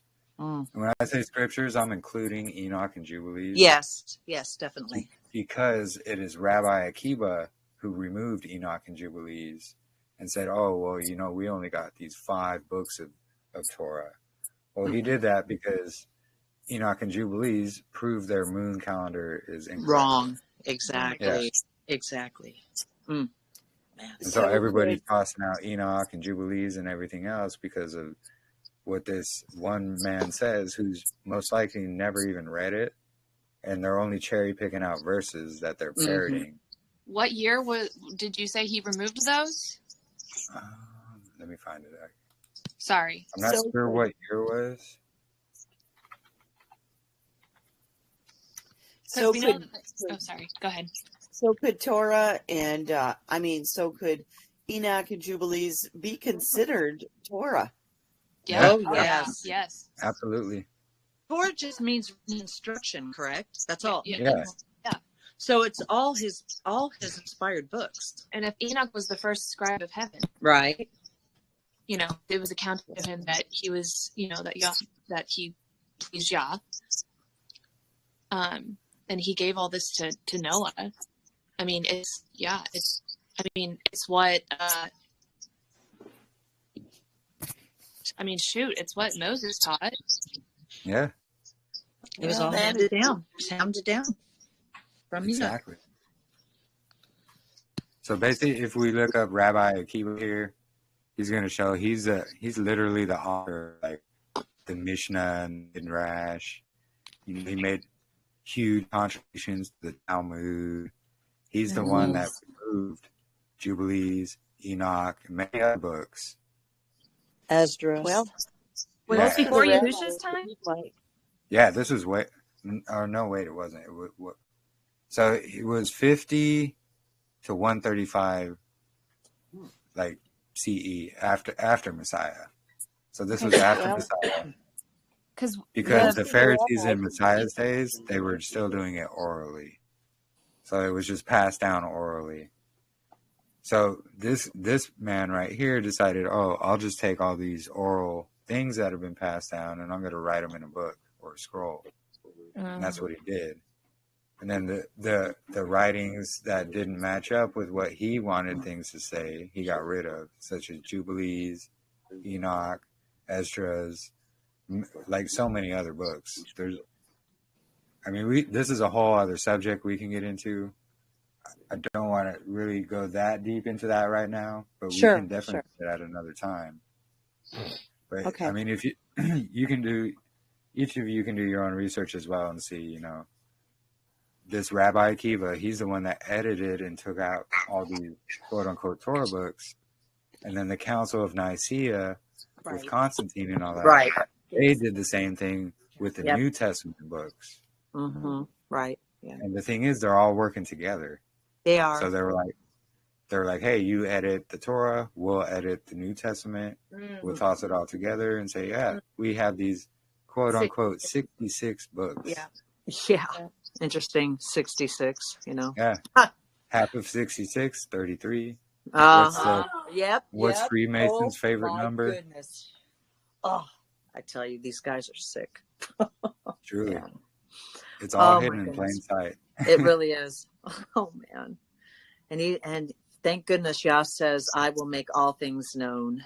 Everything that's been hidden will be revealed. Praise Yah. Exactly. He's going to do that with like groups like this. When we all come together, everyone's going to add something else to the table that all of us are going to need. And that's why we're not supposed to just be lone rangers and try to think that we could do this by ourselves. It's going to be it's a group thing. And that's why I start these groups, is because it you know, when one or two, you know, are there, he's in the midst, and he's here. He's here. And the way that you guys, like, your minds are just being blown right now, that's just witness to him being here with us. It's just confirmation after confirmation.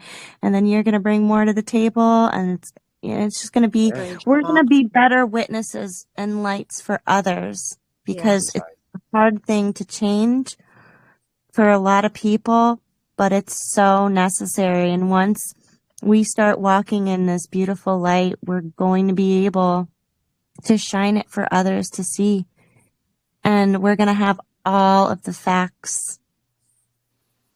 Hallelujah. I think this group is also a witness to that, because that's what's been happening here today. You know, we're each bringing something to the table, and there's been a couple of extra insights that, you know, I didn't even think about. And right. It's beautiful how his Ruach works. Praise Yah. And it's all praise to the Most High. Oh, it is. We have nothing to do with it. It's all him. I mean. Exactly. Praise his name. That's how we stay humble, because it's all glory to him. We can't do this on our own. There's no way. If you ever find me or anybody acting like this is my calendar, like the way some of these people are acting, like this is my finding, and they want to take all the glory for it, and it's like, just kick me. Just make sure that you call me out. Yeah. If we're going around saying this is mine, that's mine, look what I found. It doesn't belong to us. It's Yah's truth. I mean, we're not owners of his truth. That's why that's why I think these teachers are getting like so over their head, and they're claiming this as theirs, and like they own it, and they don't want to give it up, and they don't want to give the glory to Yah.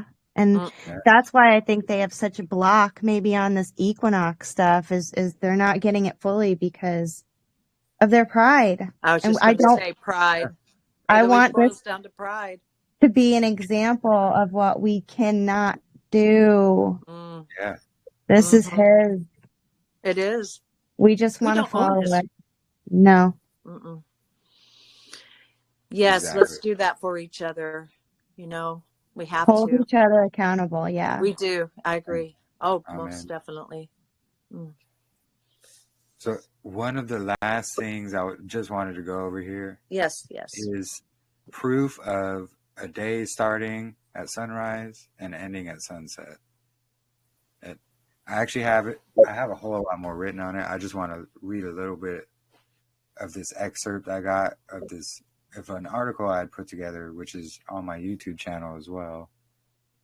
But these are just a bunch. We're going to go through some scriptures here, and it's going to prove out that a day is basically 12 hours long in modern time. So 12 hours day, 12 hours night. This is how we get this 24-hour cycle, so to say. So we'll start here. So in Passover and Day of Atonement are going to be examples of how a day starts at sunrise. In Exodus 12:6, you shall keep it until the 14th day of the same month. Then all the assembly of the congregation of Israel shall kill it between the evenings. So if you begin your days in the evening, this poses a problem, as you would be slaughtering your lamb on the 15th, not to mention, if the day started at the evenings, it wouldn't have to be specified to begin Passover and Atonement in the evening. So if you think about it, they're trying to start their Passover on the 14th, right? But they think the day starting at evening starts a new day, so it would be the 15th to them. So that would not line up to their calendar. And actually, Jubilees 49, 10 through 12 will get a bit more into detail about this. So Jubilees 49, 10 through 12. Let the children of Israel come and observe the Pesach on the day of its appointed time, on the 14th day of the first month, between the evenings, from the third part of the day to the third part of the night. For 2 portions of the day are given to the light, and a third part to the evening. So this is what YAHUAH commanded you, that you should observe it between the evenings, and it is not permissible to slay it during any period of the light, during the period bordering on the evening, and let them eat it at the time of the evening, until the third part of the night. And whatever is left over of it, all its flesh, from the third part of the night and onwards, let them burn it with fire. So how can you observe the Passover on the 14th day from the third part of the day to the third part of the night if a day begins at sundown? And this is solid evidence of sunrise beginning a day according to scriptures. Also, the Day of Atonement. Yep. That's super clear. It's 2 dates are given for 1 Day of Atonement. And Day of Atonement starts at evening.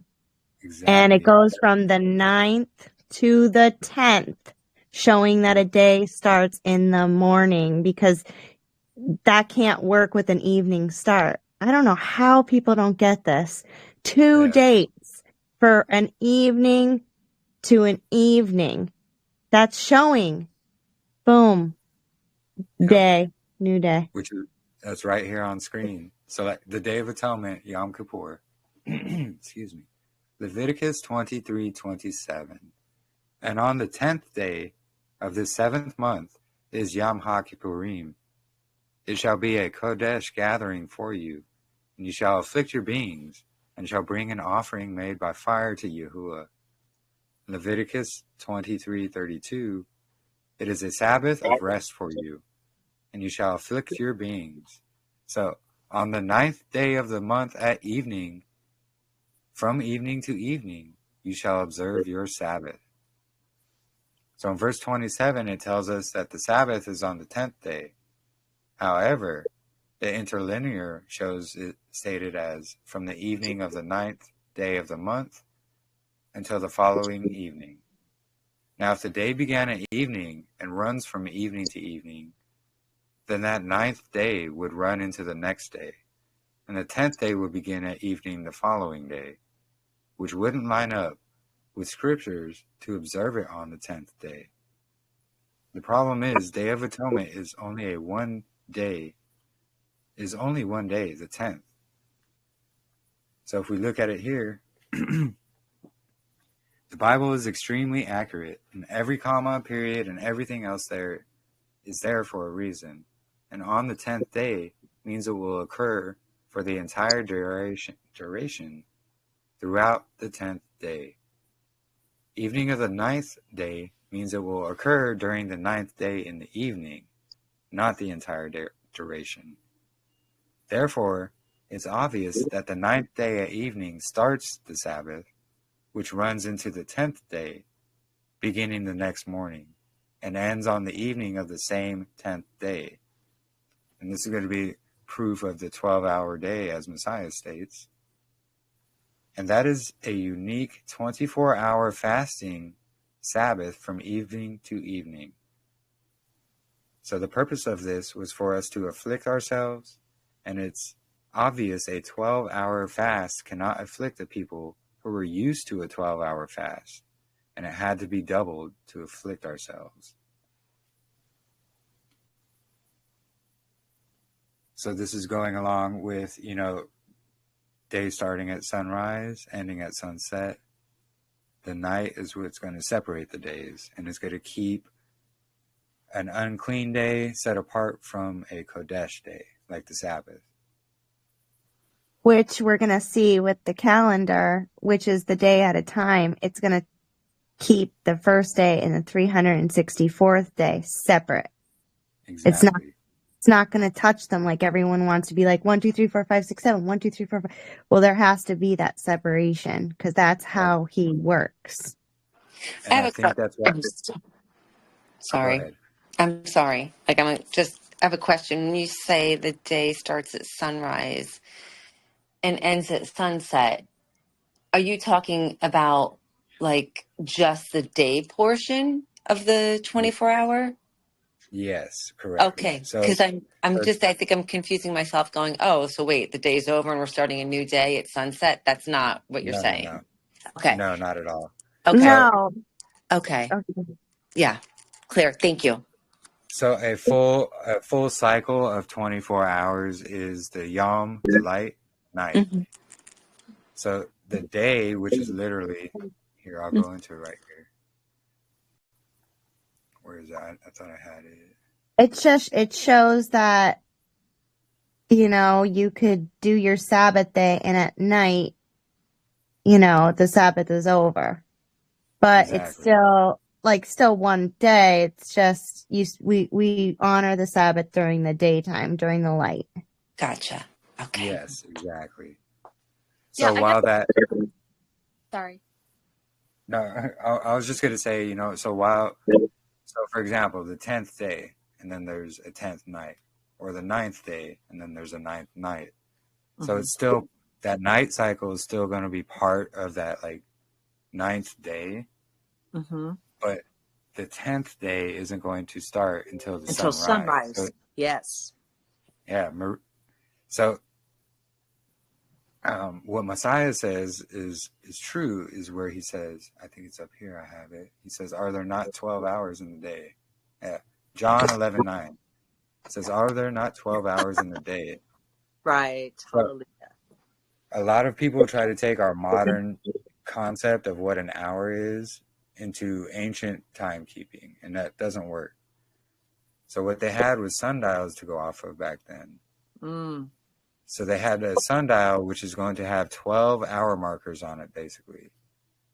So depending on what time of year it is, you're still going to have these same 12-hour markers, but the time length of these hours are going to vary depending on the season we're in.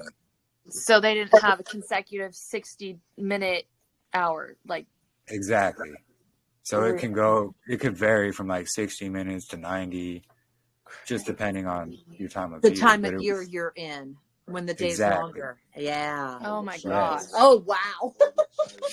Yeah. Oh my goodness. My brain's definitely hurting. Yeah. This is more of that confusion Babylon is infused in us. Oh my goodness. Yeah. It's like a righteous anger. It's like, how dare you mess with Yah's time piece? Well, I mean, Exactly. but at the same time, he allowed it because we didn't reverence it like we were supposed to either. True. Precisely. And he caused us to not know his times and his Sabbaths, that he was going to hide it from us. Precisely. And that's why, Jubilees makes mention, hey, the sun is going to be the sign to when we're going to reset the 7-day weekly cycle. Wow. And all of that is easy. Like, I glanced over it. Well, I've read Jubilees so many times, and I glanced right over that. And it wasn't until one night me and Katrina were going over it. And it was actually Rav Shaul, or what's his name again, Katrina? Rav Shaul. No, his name is Shaul Sides on Facebook. Yeah, because he goes by Rav Shaul on something. Yeah, I'm going to look him up.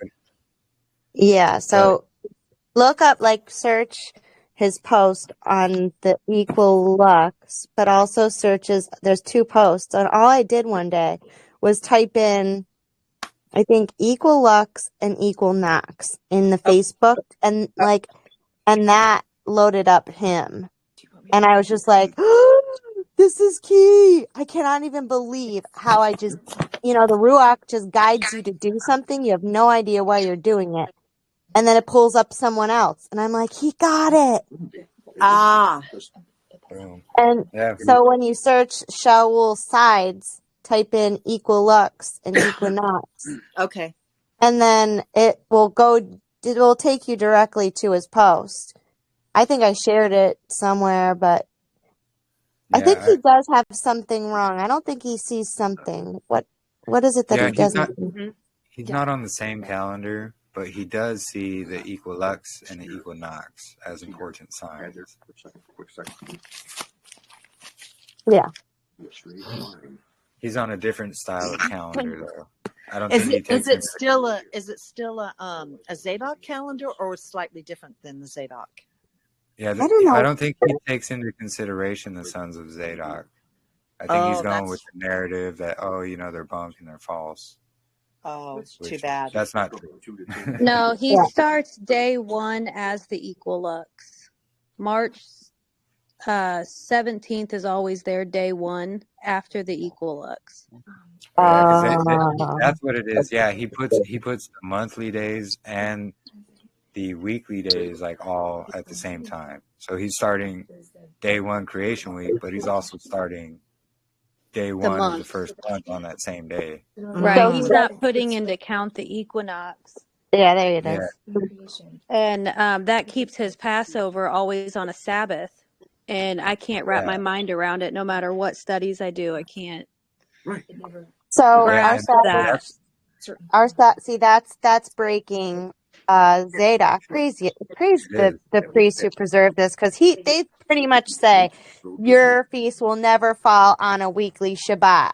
Exactly. Right. And the reason for that is because just like you can't have two Elohims if you're going to worship one or the other, it's the same thing with the Sabbath. So we can't have a high Sabbath fall on a weekly Sabbath, because you're going to put one above the other when they're both equally important. So this is why they can't fall on the same day.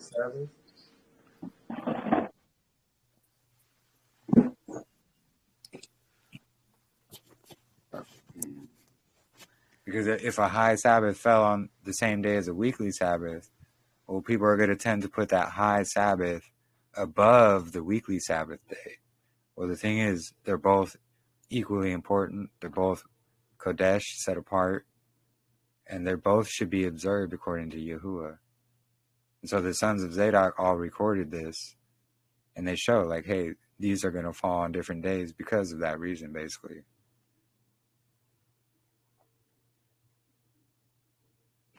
Plus, that confirms that we have high Sabbath rules and Sabbath rules. Both say forever. And to keep them both on the same day, you would be breaking one of them.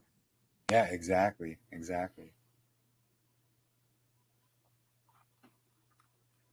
Yeah, so it just keeps everything divided, and it keeps everything lined up, and there's basically no flaws in it, because it's all from YAHUAH. That's how he designed it to work out. I was wondering, when you and Adrian were on the phone the other day, and you literally walked me through the calculations on how to do this. You think you could do that for this call?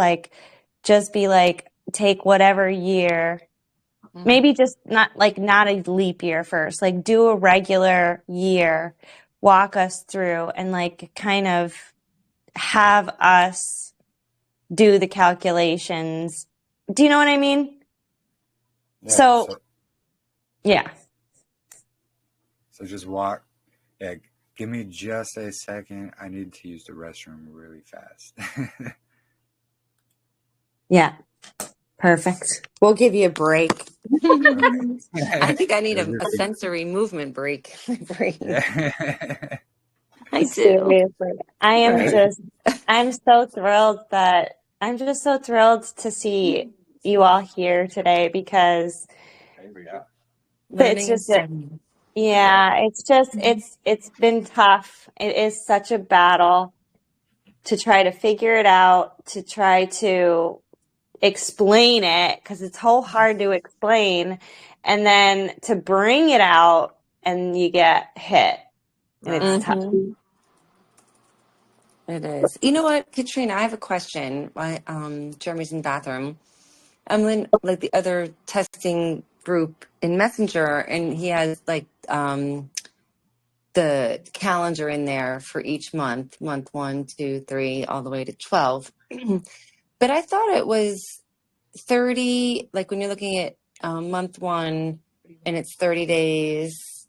Oops. Month 2 is 30 days. Month 3, I thought had to have 31. Oh, but he does have it there. He just doesn't write 31. Yes, 30, 30, 31, 30, 30, 31. Yep, that's how it's supposed to go. It's 30, 30, 31. Yeah. 30, 31. Okay, but Yep. he just didn't write 31 on Kodesh 3 for some reason, or do you think? All right, I'm back. Wait, ask him that. Okay. So, Sorry, while you were gone, I was asking Katrina in the other group where you shared the calendar, Zadok calendar. You have the months there, 1 through 12. yeah. I was noticing. Oh, it just went away. That month 1 you have 30 days. Month 2 you have 30 days. Month 3 you have 30 days. And then it says June 17th, and then the next day says June 18th, but you don't write 31 in there. Is there a reason, or was that just an error accidentally? Wait, so hold on which one were you talking about? You had shared in the testing everything group, I think it was you who shared this, the calendar, the Zadok calendar. Yes. All the 12 months you shared in there. Yeah. And on month 1, you have 30 days. Month 2, 30 days. Month 3, you have 30 days. And you have an extra day. It says June 18th, but you didn't write 31 on the calendar. I was wondering. Yeah, because it's not a 31st day of the month. Okay. It's marked as the 31st day of the month to show its placement. Okay. So these are just like Enoch says, these are the 4 days. They're not counted in the months, but they're counted in the year. So these are going to be the 4 seasonal division. Not counted in the month. Okay. Exactly. And those are Makes the new. sense. Sorry, and those are the new. Sorry, those are the intercalary days, but those are the new month days. What are those? No, so I think I see what you're trying to say. So this is what we found as well. So right there, it's going to say this, the new moon of this month, the new moon of that month. It actually doesn't say new moon there. It actually says the head of this month and the head of that month. Yeah. So let me scroll up here because I put that in my article. Because even Jubilee says new moon. It doesn't say new moon there, actually, because new moon is not a word that was used in the Bible at all. Right. I'm just saying in the translation, though, it still says new moon. Yeah, because they translate it as that. But so how I figured this out is, so I took the Hebrew. If you go to Safaria.com, it's this Hebrew site where they have the Book of Jubilees and all these other books in its original Hebrew. Okay. And it'll have the English translation underneath. So I went to these verses in the Hebrew, and I copied them and I pasted it into the translator. And what it says is the head of this month, the head of that month. Wow. So it's talking about Kodesh. Right. Like Rosh Kodesh, like the head, like Rosh means head. Right. Kodesh. So it's that the 31st day, that's not really the day, is the head of the month? No. Or the head of the season. No, the head of the month. Yeah, exactly. The head of the season. Because the moon, because the intercalary days mark each beginning of the new season, right? Oh, yes. Yep. Okay. Yep. So it's the head of the day, head of the month for the new season. Yeah. Gotcha. Exactly. Because those are the days of remembrance. Oh, okay. Right? Yeah, Those here are it the is days right of now. remembrance. Is that what you've been Yep. They are the days of remembrance, the 4 seasonal intercalary Which people days. get that confused with, like, again, I know it's not new month, but they think that, you know, you blow the shofar on the new moon, but really what you should do is blow the shofar for the new season. Exactly. To bring in the new season. You got it. Okay. And that's where they're confused. Because if you read that one verse, it says, blow it on the new moon, on the full moon. At the time which appointed. One is it, a new moon or a full moon? Right. But and then at the time appointed, as in like appointed season. Yeah. So new moon and full moon aren't even in there. It's talking about literally these days right here. Right. And they try to hide that by saying, "Oh, it's a new moon." Right. And you even have that on there. You have summer, fall, spring. Yeah, exactly. I don't know how I missed that. Sorry. It's okay. So yeah, Jubilees 6:23 through 24. This is what the actual translation is going to say. It's going to say, and on the head of the first month, and on the head of the 4th month, and on the head of the 7th month, and on the head of the 10th month are the days of remembrance, and the days of the seasons in 4 divisions of the year. These are written and ordained as a witness forever. And Noah ordained them for himself as festivals for generations forever, so that they have become thereby a memorial to him. So honestly, with this verse, this is showing that these 4 days are actually considered festival days to Yahuwah as well. Shofar, and that's when you blow the shofar. Exactly. To herald in each new season. Mm-hmm. Exactly. So excited, I'm learning. Exactly. Woo! Hello. Thank you, Father. Praise you. Yeah. Blow the shofar on the new season. At the time appointed. Yep. This is beautiful. So you can see how the lying pens of the scribes, they twist everything and like hide it. You guys. Yeah. I'm sorry. Brother James has something he would like to share that he's kind of testing out right now. Yeah. Looking at people say a lot of times, the moon tells you the seasons. But I don't think anyone really looks at it correctly. So we looked at in the spring, at the spring equinox, the moon was half waxed. On the summer solstice, it was full. On the fall equinox, it was half waned. We're waiting to see if in the winter solstice that it's black. If it is, the moon tells you the 4 seasons. Yeah. Yeah. So that's what I kind of explained. It's not here yet. yet. No, I get exactly what you're saying, because actually this year everything lined up just like that. Praise God. So yeah, the moon. So the moon is going to be a witness to these things. It's just not going to happen every year, every month, right? Or every month like that, because 4 times a year. Yeah, it's going to fall short, but it's still going to be the witness to these things. Yeah, but 4 times a year. Just not a consistent one. It's not going to happen every single year, for example, because the moon's going to fall behind. But it is going to be a witness. So check this witness out. Now, what if we're not using the moon the right way? Okay, so if we're going to look to the moon as a witness, what did it do this last year? Oh, guess what? We had 2 eclipses.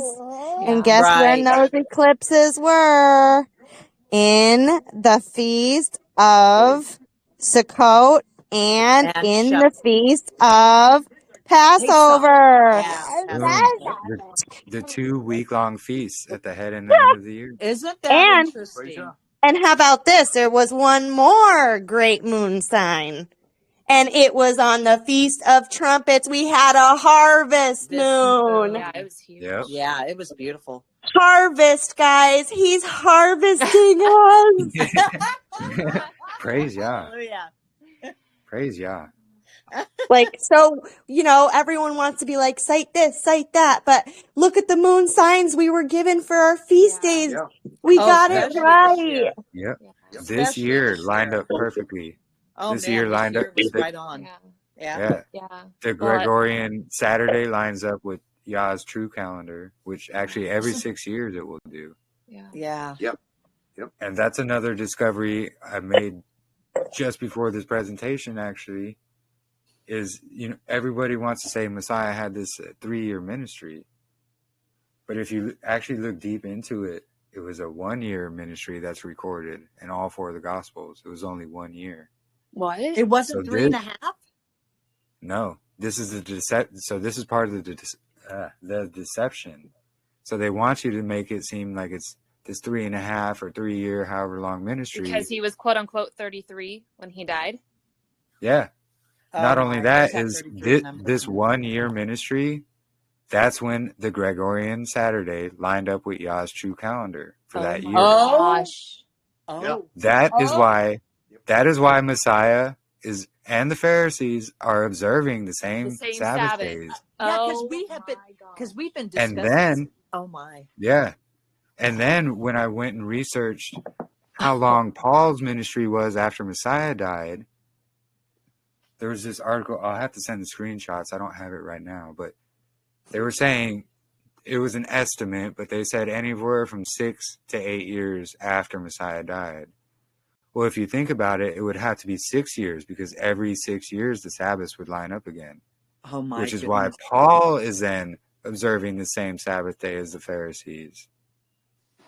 And this is what's causing the confusion, everyone say, oh, look, well, they all observe the same Sabbath day. How can that be? Well, it's because they were literally observing them and recorded it the same years that the Saturday Sabbath lined up with Yahuwah's calendar. Wow. Okay, so Yahusha began his ministry at 30 and died at 31. No, so I'll send the article. There's actually this guy is going through and he's showing the dates through scriptures, and he actually started his ministry at about when he was 32. So that would, the scholars and Babylon and all that, they add all this confusion. Oh my goodness. Actually, I'll send you Erin's video because she actually goes through it really, really well in a lot of detail. Okay. Oh, wow. Wow. And she got the same results as I did because when on my YouTube channel, I did the death, burial, and resurrection week, and I lined it up to the Zadok calendar. And it lines up exactly like that on the Saturday Shabbat.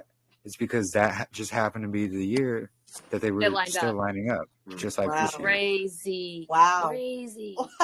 And that has to be why, too, in the New Testament where it says, like, let no man judge you on your Sabbath, because they were keeping different ones. Exactly. Right? And that's a point. Yeah, that's the exact same point I actually brought up to Katrina, because I'm like, look, this is why Paul's saying don't judge anybody for when they observe it, because they haven't come to this knowledge yet. Wow.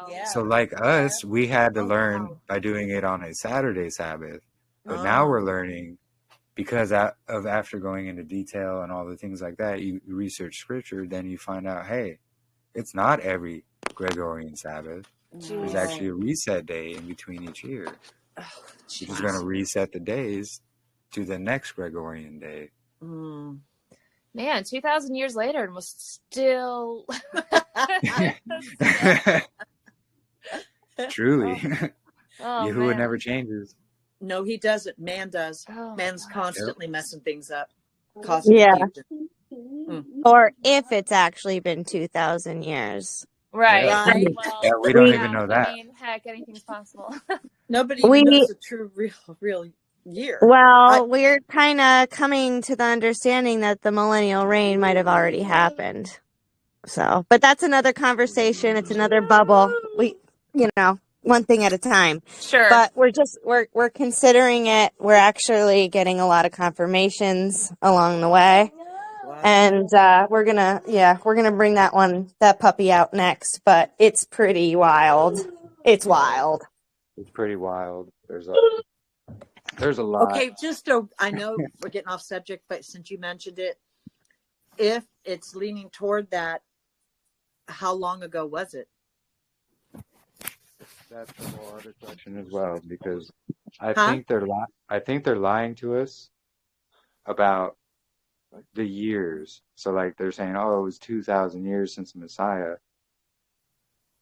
But honestly, in my studies that I've been doing, because I've been researching what they call the mud flood, Yes. or the Tartarian Empire, as it's sometimes Yeah. called. Mm-hmm. But there's some videos I've seen where, you know, they in like 1914 they built this, but then there's a date stamp on the building, and it only says like 914. So there's this theory going around that 1,000. Are you there? Hello? Uh-oh. Wow, we lost contact. I don't know if you guys can hear us, but we can't hear you. Oh, wow. He's out. What happened? What happened? Did you guys? You guys just He was talking truth and they shut him off. Okay. Yeah. Can you repeat that? I'm sorry. The date stamped on the building. Go ahead. Are you there? What he was alluding Jeremy is here. Oh, did he get cut off? Yeah. The last thing I heard was the Okay, can you hear me now? Oh, Sorry. yes. The date stamped on the building. All right. Yeah, the date stamped on the building. Okay, yeah. So I've been researching this, and so it's actually a channel called John Levy. But he was looking at this, it was like some trolley terminal they had built, and they were claiming it was built in like 1914. But there's a date stamp on the building that says it only says 914. Like there's no 1 in front of that. So what he was coming up with or theorizing is there's been at least 1,000 years added to what we know as our timeline. It could be less, it could be more. Oh. But they literally added 1,000 years to the timeline to throw these things off. Yeah. And if you look in history, all throughout history, really, we can only verify the last couple 100 years that has actually happened, because everything else is like written down, and then it's like, oh, well, we think it's it's at this date and this time. Well, what if it wasn't? What if they're just saying that to hide? If anyone is curious and wants to know more, I actually recorded my conversation with Jeremy and Adrian was the one that actually has been thinking about it and kind of just spilled out all of her guts about it. So if you want to hear that conversation, private message me and then I'll send it over to you. It's about it's about an hour and a half of us discussing how this could how she got there and how it could be true. So one thing at a time, though. You're going to be on so much overload, but it really helps understand the deception that we are under right now. We are so stinking deceived. And it's like, why? How? I mean, Messiah was like, look, I'm coming back soon. Not one of you, you guys are going to go from town to town, and I'm going to be back before you do that. So it had to be soon. Sarah also knows. She was the one who tried to get me on that, but I wasn't able to receive it at the time.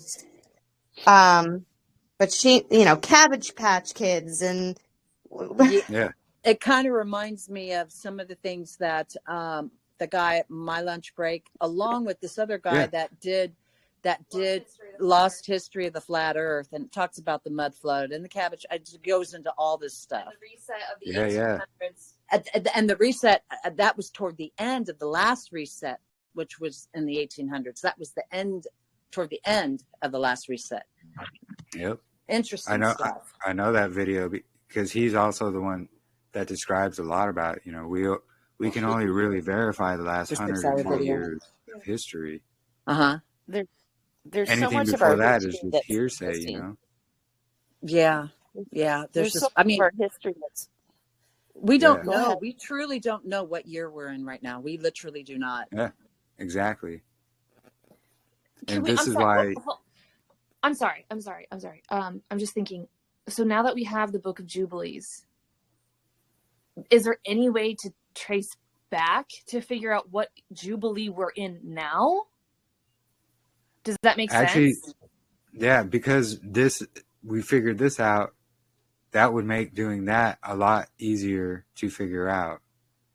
Because I think the reason people can't figure it out is because they're not seeing Yahuwah's true calendar, and they're trying to line it either up to their Babylonian calendar, right, or the Gregorian calendar, and it's not. It's just not going to work.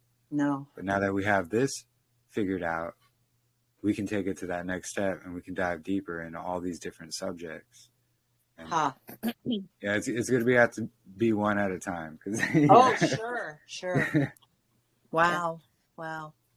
One thing that's for sure is everything that they've taught us and that they're teaching in the schools and in the books is pretty much a lie. Yeah, precisely. Everything the Jews teach is a lie. Everything the educational system teaches is a lie. So we really don't even know what year we're on. So that's where we really have to seek the guidance of the Ruach HaKodesh, and learning the true calendar. I think it's going to be key. Yeah, it really is. It truly is. Why do you think that they have placed so much money and emphasis on NASA? Because they don't want us finding out. Look how much trillions of dollars is going toward NASA. What? Yeah, and I mean they're exploring outer space, but it's not above outer space. It's the oceans that they're exploring. It's so 48 million a day they pay NASA. Yeah, NASA. Oh, that's why are they spending so much money to keep this deception going? Come on, we got to dig deep. Yeah. Getting the point. And when you really look at it and you take a step back, you can see that every single one of these deceptions and lies, they're all connected into what is, I want to call it the great deception, because that's what it is. Yeah. I can only imagine. The very beginning. Yeah. It tells you something. Attack on creation. Yeah, I can only imagine how close we actually are to getting out of here if we're all receiving this right now. Like, listen, the Dead Sea Scrolls happening when it did. Now we're reading it. We're starting to come under alignment. And this was just like the icing on the cake. So now once you receive the calendar, we're going to be able to maybe receive that everything that we learned, like about the millennial kingdom. Well, that was during the medieval, they call it evil, medieval times, in between. The Dark Ages. What? The Dark Ages, when the millennial reign happened. It was dark for them. And those cathedrals. It's dark for them. Those cathedrals that they had back then, and how big and magnificent they were. They marked the sun too. Right. Yeah. Oh my gosh. Right. What? You start seeing all the connections. Oh my gosh. What did they mark? I missed that. There's too many people talking. They marked the equinox. In the cathedrals, they had a marker in the dome, in the dome of the cathedral. They have a marker. Really? Yes, it's beautiful. Wow. It's absolutely beautiful. But wow. Yeah. How elated. How elated are you all? Like, how elated? How freeing is this? My armpits are sweating. Is that what all the Seriously? Were about? Wow. It's so good. Is that what all the domes were about? Because there's domes and buildings all across the realm. We speak a language we don't understand.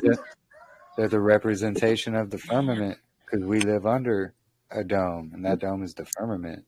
Yes. The medieval. How freaking awful are they? Oh, how awful. My goodness. Well, then, oh boy. Okay, that's going to. Why do you think they destroyed most of those cathedrals? Calling good evil. And then what religion is in those cathedrals? Catholicism. Yep. Babylonianism. They destroyed the one. They destroyed it. They destroyed a lot of them. And put idols all up in it. Yep. Oh, man. And mind you, most of those cathedrals too were healing places. Yes. Yeah. Places of healing. literally causing the water to help heal the body. Oh my gosh. And the sound of the organ, and oh my, With the from yeah. the lost history of flat Yeah. earth. Man, that was Yeah. fascinating. Yeah, it Yeah. Fascinating. Wow. My goodness.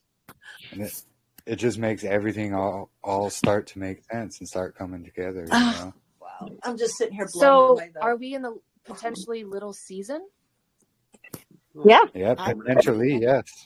Yes. We are in Satan's little season because we have to be, because the way we're being. Oh. You see?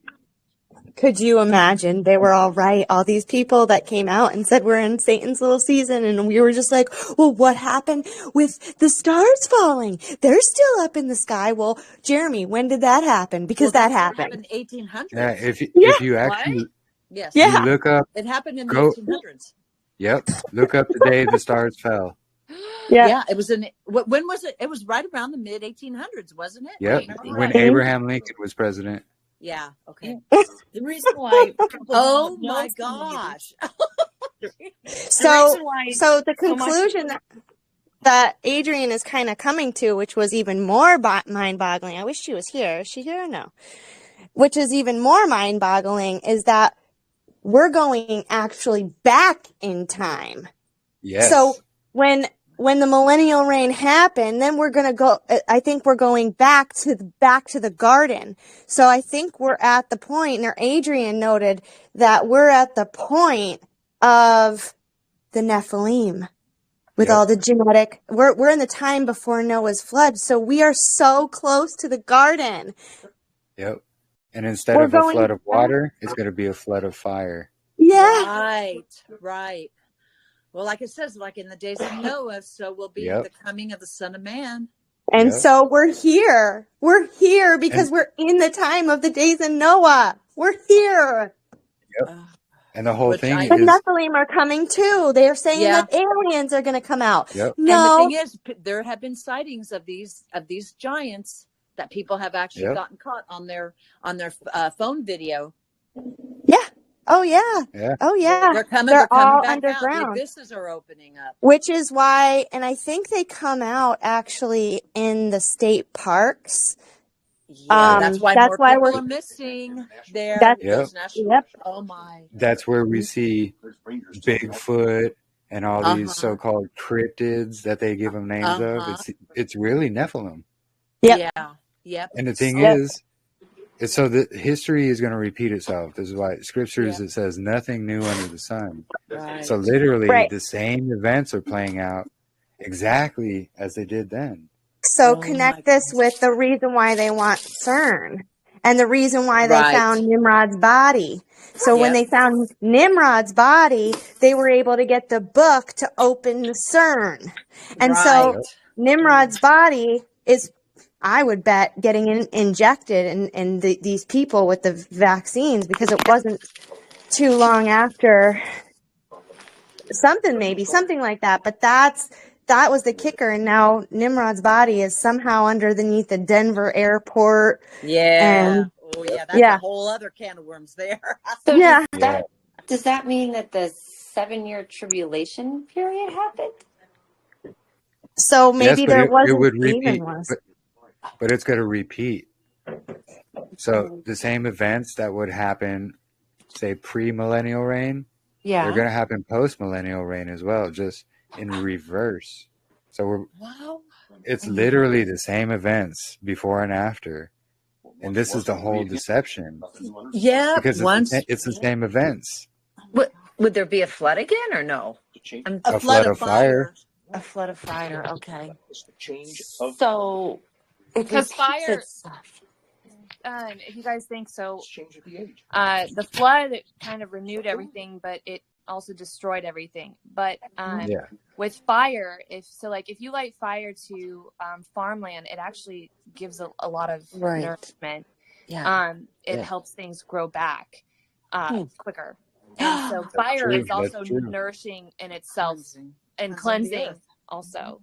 So we're going to be destroyed by fire, and then the new. again. Precise. Kind of like what the Yeah. enemy says, the phoenix rising, order out of chaos. But now this is the last cycle, right? I mean, Yeah, Right. yeah, yeah, exactly. because it says till heaven and earth pass away, not one jot or one tittle. Well, heaven and earth hasn't passed away yet, and and also the heavens hasn't been rolled back as a scroll yet either. So No, not what? yet. In the other group, there was, I think Adrian shared that big menorah that they built. in the Israel, or so-called Israel over there. So will that Yeah. be? They're going to rebuild the temple Yeah, again, that's going to be Satan's temple. That's going to right? be the man Aren't of they in the perdition process where of he building sits. it right now? No, they're not. It's already built underground. Oh, that's Honestly. right. I saw that. It's built underground. Yeah, I saw that. I showed it to you. I sent it to you. Yeah, it was built underground. Interesting. Underground. So then, In will the darkness. they, as the Jews are waiting for the Messiah, They already have them. They It's already Trump. have. It's Trump. It's Trump. So they haven't had him before. That part of history isn't repeating itself, or has it? Well, So there there are. was. Oh, sorry. Go ahead. No, go ahead. Well, there are, like Yahusha said, there are many antichrists. Right. Yep. And not that I'm calling Trump antichrist, but the spirit of antichrist. Anybody that's not for the Messiah, but against or in place of. Yep. So while Trump, yes, he's their Messiah, that doesn't mean he's the Antichrist. Antichrist, the main He's Antichrist. one of them. Because that's going to be Hasatan. That'll be Hasatan. Yeah, exactly. That's Hasatan entering a man. Yeah. Just as when Messiah calls Hasatan the son of perdition when he's in Judas. The son of perdition is the Antichrist, and it's Satan who enters a man. What is the Hasatan? What? I'm not sure. Satan. Satan. Oh, another name for okay. Satan. Yeah. Okay. Never heard that before. Okay. Thank you. So Hebrew now for that Satan. now that they have Nimrod, they have like his DNA. Maybe they're going to invent some AI robot, and that AI robot comes to life and looks like a man or whatever. But because all this AI needs to be linked in somewhere too. Yeah. So that's how he's going to control the minds of all the people that got the jab, because they're going to be linked up to him. Oh, like Wi-Fi. Yeah, like Wi-Fi. Gosh. I think there's something also with Baron, because Baron not only looks like a Nephilim, but he was conceived shortly after Nimrod. The body of Nimrod was found. Yes, he was. And talks about the son of perdition. I don't know. Maybe there's something to do with Baron. And now Baron is being Baron. inflated. Baron Trump. And Baron Trump is like 7 foot tall. Yeah. Well, he's being really propped up right now. Yeah. Definitely. He's huge and he has like a one. There's even lunatic conservatives that are saying he should be the next president. I mean, my seriously. And that's why they prop up Trump. They make him appear as he's going to save America. He's going to save this. He's going to save Israel. There's rabbis all over already saying Trump is the Messiah. Trump is our Messiah. They are. They are. When he was president, he's going to be president again, but when he was president before, he converted to Judaism. Yep. Wow. But he claimed he was always a Jew. He was always a Jew. He's always been a Jew, but he portrays himself as a Christian. It's all deception. Yep. Yeah. I have a video on that too. Yeah. Jeremy, send that testimony of a nothing burger, or it's 4 hours long, but it is well worth the watch. No, I plan on watching that, definitely. I've watched it twice. It's very good. Yeah. I'll have to go back on your chat to find it, but I do want to listen to it. Yeah, it's a really good video.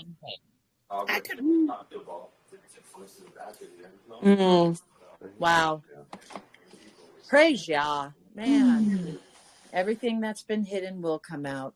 Oh, thank you, Father. It's true. And he shows truth to those who diligently search him out. And I think that's what all of us are doing. We're diligently searching out for his truth. And he's revealing it slowly. Yeah.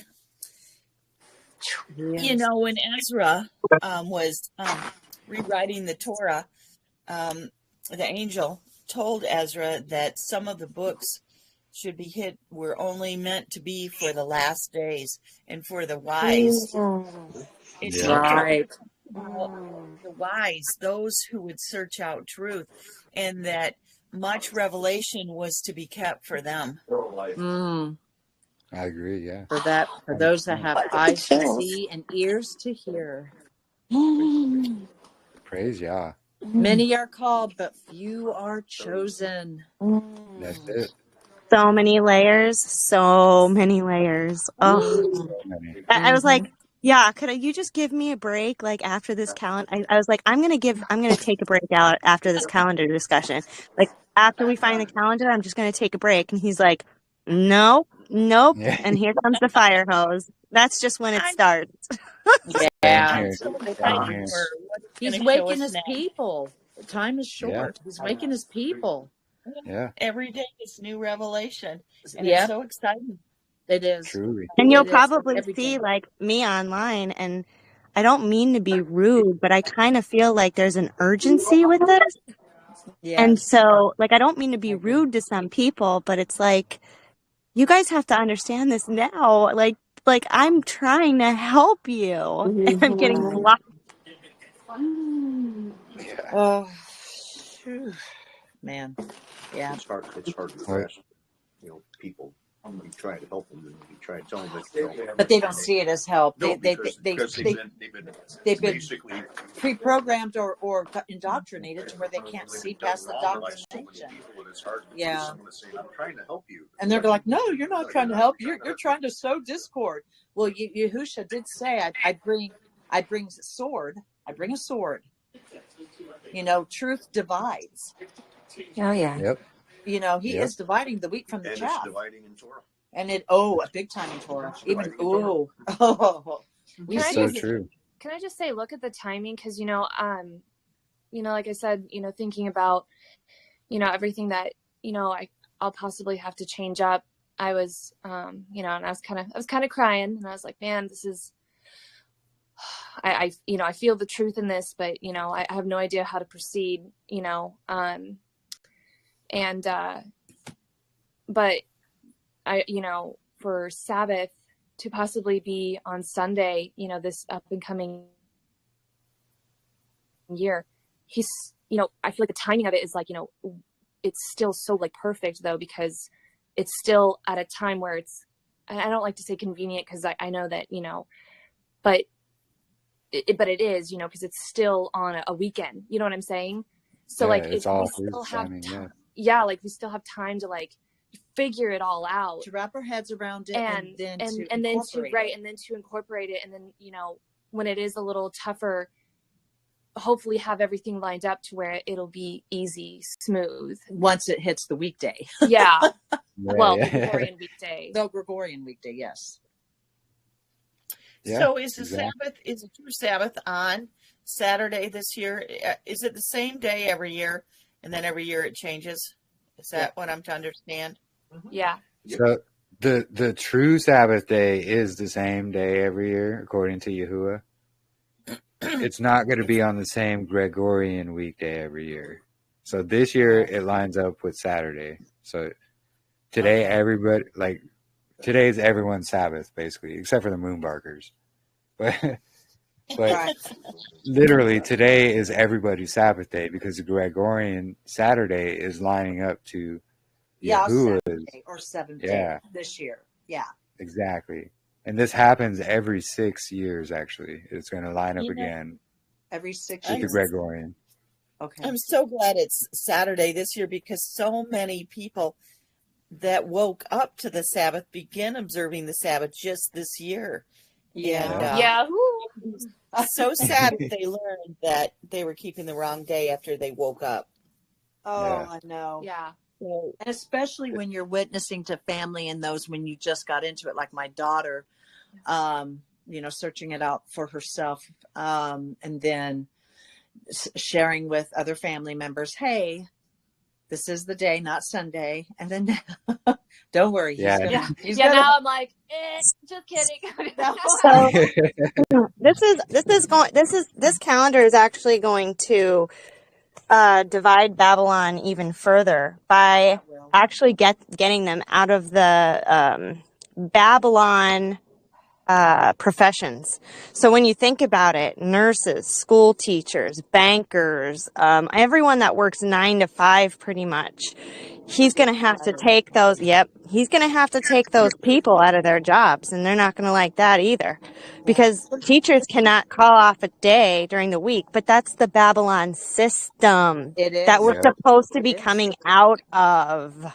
It's true. So that's why this calendar is going to be even more critical, is because it's really going to separate us even further. Even more. Oh my gosh. Yeah. Right. Yep. Oh, I'm praying. Right now I work in the school system. Oh, yeah. Yeah. Praying for you, sister. My kids are in Thank you. Catholic school. Keep this in mind, sister. This year it's the 7th day, which is Saturday. Next year it'll be Sunday. It'll be Sunday on the And Gregorian. who knows where we're going to be the following year? I mean, I think we're so close to that final pray. cataclysm. Mm-hmm. I mean, we don't I know, really but want to be able to walk you guys through it. So Jeremy, when I say I mean Jeremy. So Jeremy, could you walk us through the calendar so that we can visually kind of comprehend how we're doing this? So start at year 18, or you know what? I started using this year start using the year that I used when we walked it through. And then, because then you'll be able to see how the leap year does it, and you'll be able to see those days at a time in there, because they kind of fit into the last month of the 12th month. So you kind of have to be able to walk through it and see it. So Jeremy, why don't you start by using the example that we used. So let me see. Hold on, I gotta start screen sharing again. Yeah, get your thinking caps on. I was hungry and wanting to go eat, but you want me to do this, so I'll do it. Hold on, here we go. All right, can you guys see that? All right, can you see that? What's on screen? Hello? Yeah. Okay. Yeah, just make it bigger if you can. One second. I'll try. All right. Whoa, that's a lot. It's not going to let me scroll, though, if I make it bigger. I don't know how to make that one bigger without... Okay. So it might be hard to see, but basically, so this is going to be between March 2023 and then March 2024. Okay. So if we look at back in 2023 of March, the 20th was fallen on a Monday. And this is between 2023 and 2024. That's when they had the Gregorian leap year, when they added their 29th day in February, which brought March of 2024 up to Wednesday. So the 20th in 2024 fell on a Wednesday. So Monday to Wednesday, there was that jump. It's like a 2-day jump. So let me see if I can get a better example. I was kind of hoping that you would go like March 15th, 2024, like that's the last Sabbath of the year, and then not the last day of the year kind of thing. And then like that's how we kind of walked it through. And then March 16th is the day at a time in Genesis 1:2. It's the void. It's also the equinox that happens the same day every year. And then March 17th is St. Patrick's Day, but it's the first day of creation week. So you'll be able to see the difference between the creation week and the creation year. And then March 18th is day 2 of the creation week. And then March 19th is day 3 of the creation week. And then boom, you have March 20th, equinox, head of the months, right? Or head of the year. That's day 4. And then you'll see it. It starts the count of 1, 2, 3, 4 of the first month. But it's still day 4 of the creation week. So it might be confusing, but it's the same thing. So then there's March 21st, which is day 5, March 22nd, which is day 6, March 23rd, which is Shabbat. And then there's 52 Sabbaths there. So you're going to do a time date calculator and you're going to plug in March 20th plus 364. And then that's where we're going to land on March 19th. Now, the March 19th is the leap year, and you'll need to add the second day at a time, which is going to push that day kind of back to March 20th. Yeah. Yeah. And then you're going to do it again. So here, I'll put it on screen. Let me find month 12. There it is.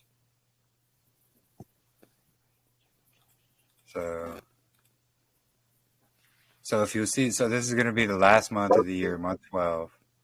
These are going to be the Gregorian dates. So the last Shabbat is going to be March 15th. And then March 16th is this day out of time. So it's not going to be counted in this month. This is why it goes from March 15th here to March 17th here. Because this day is added in between there, this is going to be the new start of creation week. And this is day 1, day 2, day 3, day 4, head of the months. Boom, right there.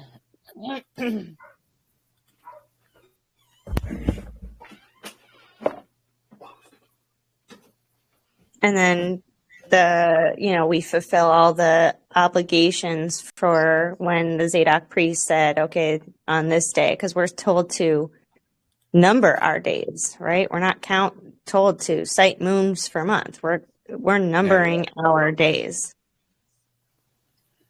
So why is this not moving? I was trying to go to month 1, but for some reason. So month 12. So month 12 is going to be when the first day out of time is going to be inserted in, which is going to separate the last week of the year from creation week, which is first week of the year. March 17th, 18th, 19th, 20th. Let me try and find month 1. See, I didn't have this part put together, otherwise I would have had these slides up already. 3. I gotta go and find. There's 2.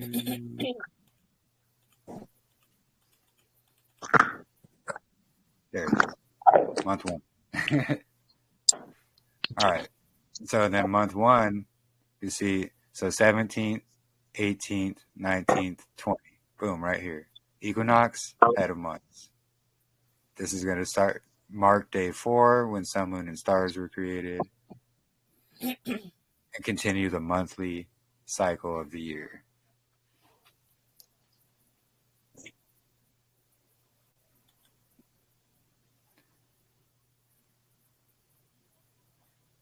Are you there? I think my computer is lagging. Can you guys hear me? Yes, we can hear you. Okay. I think my computer is starting to lag out because it's like not wanting to do anything here. I don't know why it does this. Okay, there we go. All right, so were you able to see the difference from month 12 and then month 1 and then so it's going to be like that every single year, but every 4th year is going to be the Gregorian leap year, and that's the same year the equinox is going to fall on the 19th versus the 20th. So that's that time to add that second day out of time, which is going to line everything day 4 back up with March 20th.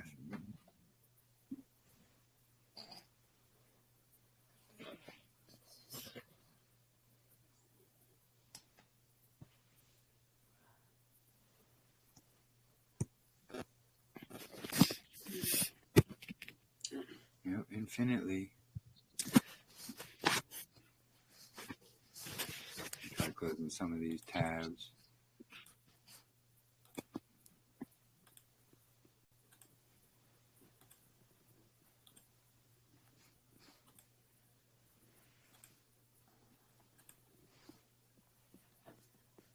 Does anybody else have any more questions or anything they would like to add? Yeah, this is definitely a brain twister, and it's definitely going to be causing some, just working through it and really getting it firmly in the brain to where it's just like second nature. Yeah. It's going to take some time. Still, okay, so please, I'm a little slow sometimes with some things. So so the difference between how did you explain it again? I'm sorry. There's just so much. The creation week versus the what did you say? The month. How did you explain that again? So there's a head of weeks and then a head of months. Right. Okay. Explain it just one more time. I've got to get it. I mean, I'm getting it, and then I'm not. So I've got it there, and okay. Wait a minute. What was that again? She's got the beast block. Oh gosh. Okay. So the sun, moon, and stars, they were all created day 4. Okay. Yeah. In Exodus 12:1, this is where YAHUAH tells Moses and Aaron, this is going to be the beginning of your months. Right. So your head months. of months. Right. Okay. That's day 4. That's a marker for day 4 when the sun, moon, and stars were created. Right. Okay, So, I got that part, but there's another part. It was the way you guys worded it. I'm like, okay, I'm getting confused again. But it wasn't that. I understand that. I'm trying to remember how it was you said. Oh man. So then there's a day 1 of week of creation. Yes. Okay. So the day 1 of week of creation is not day 1 of month 1. Right. Day 1 of month 1 is day 4 week of creation. Yes. There was some, but the equal lux is what like a pre-starter. You're right. Of Yeah, the year? it's the reset button day basically. Yes. Right. So the equal lux is that out of, what did you call it? The day out of time, right before day 1. That's the equal Exactly. lux, correct? Yes, precisely. Yes. Okay. I'm just trying to get this straight. Yeah. Man. Okay. Creation actually started in the dark. It did. Yeah, it did. But yet it's not day 1. It's the precursor before day 1. Yeah. Oh my goodness. So like the picture here. So this pillar is basically going to be the day out of time. The day out of time. That's what I was trying to think of. The day out of time. The equal lux, which is the equal day and night. This pillar over here is going to be the equinox, or the straight line shadow. The eastward rising of the sun, forming a straight line all day until it sets. This is this pillar. So this is day 4. Okay. What these are marking is days 1, 2, and 3 of creation, when the sun, moon, and stars were not created yet. Right. And so day 4 represents that that pillar on the right of that, which is the equinox straight line shaft. Wow. Okay. This is gonna take time. Wow, this is so beautiful. Wow. Okay. Ooh. Yeah, the fourth day of creation is the first day of the first month. It's a lot of information. It's definitely brain breaking information. My brain broke. I praise him. I praise him for it. We've been praying for this. You know, we just had no idea it was this. I know. Once you see it, you're like, wow, it's really that simple. It's magnificent. It's magnificent. It's simple, beautiful. but then it's also confusing because our brains are so wired to the ridiculous Babylonian deception. Because the way we've been wired and indoctrinated, it which really is why you're gonna have possibly a migraine if you really understand it, because you're being rewired. Man, it's making my heart. Like when you detox your body, you're gonna have headaches and aches and pains because you're getting rid of the parasites. Same for the brain. Literally, this stuff is going to heal us. This stuff is going to heal us. It's healing us already. Like I felt it in my brain. My brain was being healed. That's so beautiful. Wow. If that helps, it's really helpful to stick your feet in really, really hot water when you have a migraine, because it helps all the inflammation go down. But it's a beautiful thing, and I'm just so thankful that I just moved when he told me to move. Like there was one day, right, Jeremy, I was like, we have got to go on this live. I'm being convicted. I just have to go on Davidson's live. And he was going through it, and Jeremy didn't pick it up at first. Like I think he just had to figure it out himself. And when he did that, he was able to correct. He wasn't able to go off of what Davidson was doing. He was able to actually figure it out himself and then do it right. And then show Davidson not being, but of course he took it this way. Davidson took it this way that, well, wait a minute, I'm teaching you, and then you're trying to point out that I am teaching something wrong or not understanding something correctly. A lot of pride, but that's kind of how the whole group acted. Like when I was in the Telegram group, and when Adrian was starting with that, and she was telling him in a very, very polite way. Sure. And they just all ate her alive. Like, oh, that's like terrible. Oh, it was bad. They even went as far as to say if this was a rock to be uncovered, Davidson would have already uncovered it. Like, what? That's what his group members said. Yeah, okay, like he's their Messiah. Like he's on the way. That's following man. Yeah, exactly.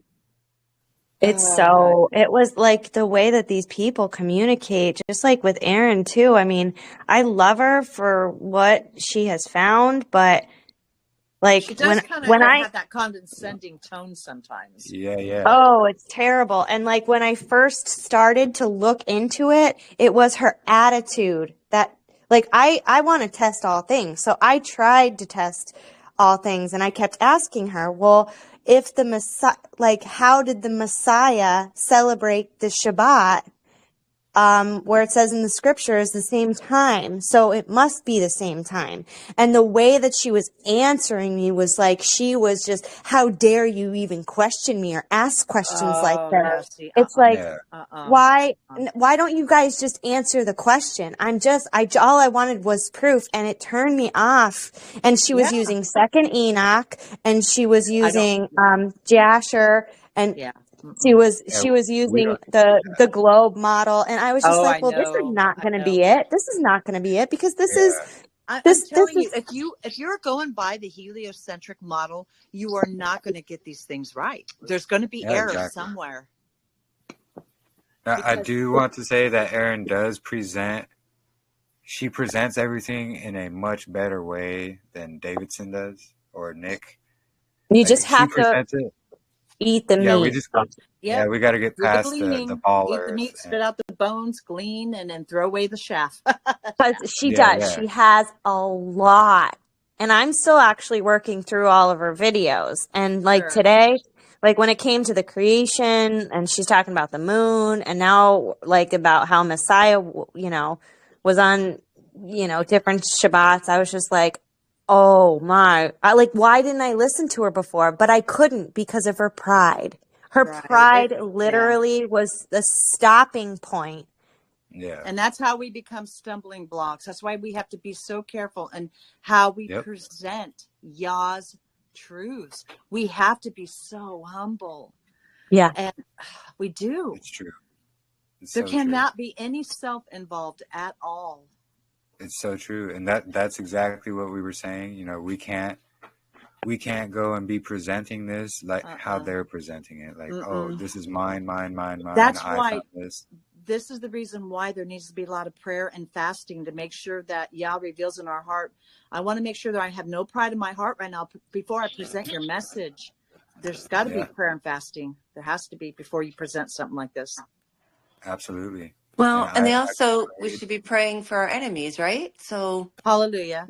Right now seems, I don't know Erin, I've never been on anything with her, but from what I'm hearing is like they are pray for them to just be revealed the truth. Yes. And you gotta show them. That's all we can do. That's all we can do. Yeah, pray for them. Yep. Because right now they sound like enemy number one. Yeah. And I think it's that whole pridefulness that they have. Is they're like, oh, how can these people that we taught teach us something? Right. It's like, look, my 10-year-old son teaches me things. Oh, our children do. They teach us they humble us. They can humble us too. Yeah. But so it just goes to show it doesn't matter how long or and whatever been studying. What's that scripture where it says like, you guys like, oh, the town, when that person was working for like the same wage as the one that just came in. That paid the same. It's like that scripture also says something about the 12 hours in the day. Oh, so It I does. wanted to mention Adrian, I don't know how, but she can't get back into the call or something. I have no idea, but she's just pointed out. So is there not 12 hours in a day? Was Messiah telling us the equinox? Then 4 days later, he was resurrected. He resurrected Lazarus on the equinox ? Were LAZ time started again? Where Lazarus time started again? 10 days later, rides on the donkey ? I mean, something to dig into deeper, definitely. See, that's why I think this is the key. Like when Aaron says this is the key to David, because it's going to unlock possibly the New Testament. It's going to unlock all of those riddles. It's going to unlock so much more meaning. It's just going to be when I figured out Zadok, it was another key. It was a key component where I was able to understand, okay, the death, burial, and resurrection. Now it's going to be like all these parables, because they're hidden. It was hidden in Psalms 19 the whole time. We didn't see it, but we didn't have the mechanics to actually have it be there. So, like, praise Yah, he even hid these because of how the people wanted to, change Chodesh to New Moon, and they tampered with the scriptures. Well, now we're going to be able to see past all the errors, point them out, and it's going to be obvious. It gives a whole new meaning to how when he says that he will declare the beginning from the end, or the end from the beginning. It just everything in its complete circuit. And then I'm sure when we start learning paleo or like pictographic Hebrew, and that's going to be another level too, because I've been drawn to really learn the pictographic and then putting together these words, or like when say we look at one of the dividers, like they're probably all telling a story. Yeah, I've already been looking into researching and understanding the Paleo Hebrew, and There's a lot I've discovered already, but that's a whole deeper discussion and everything else. When I picked up this book a while back, and I have to find it. I think it's on my shelf. Here, hang on a second. Talking about Paleo or Paleo Hebrew. Hang on a second. She was saying that it's, of course, not really called Hebrew because they were not Hebrews. But have you ever heard of the ancient language called Manichathi? Does that sound familiar?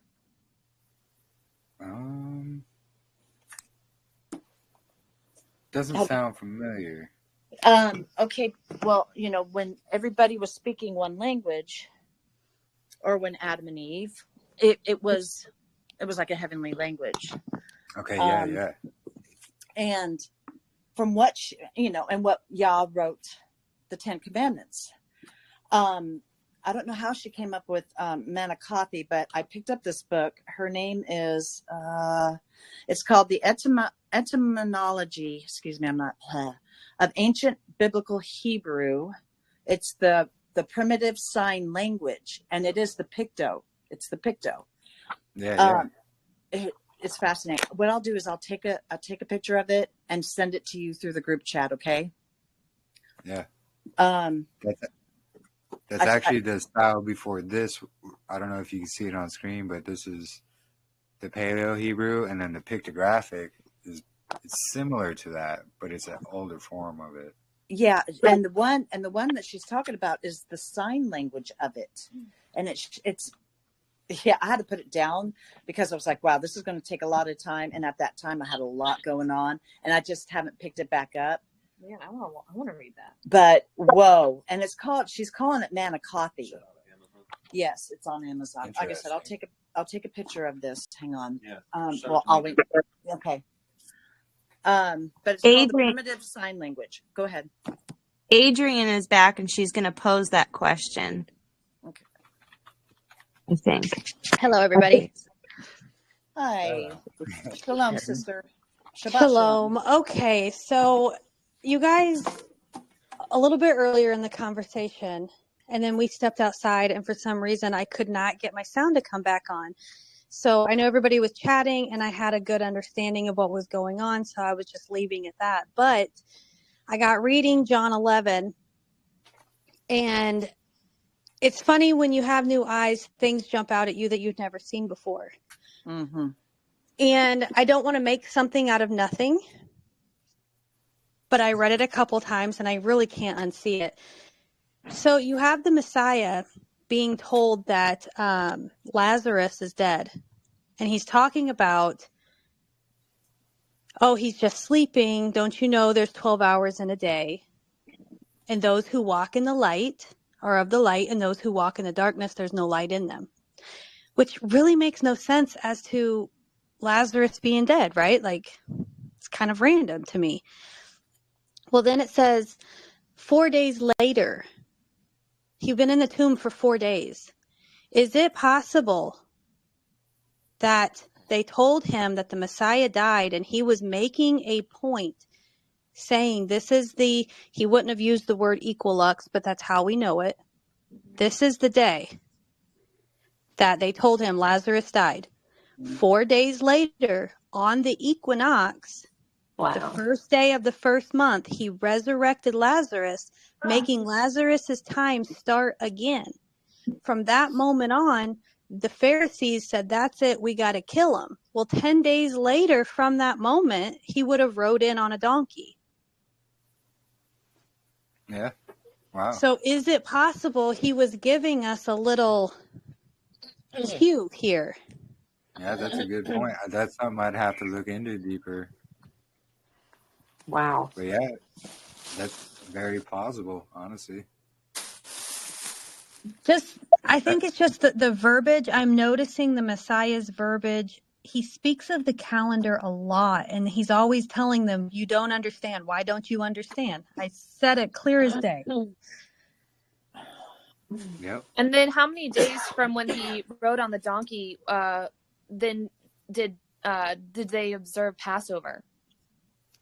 So we have two records. From my understanding, he wrote in on the Father's Day of the lamb picking, which is why the Pharisees were so confused, why there was people out there saying, Hosanna, Hosanna. Okay. Yep. So it wasn't lining up with the Pharisees' calendar, but we know the Pharisees and the Sadducees kept two different calendars and worked together with two different calendars as it was. Right. And they were always like just a couple days apart from each other, I think.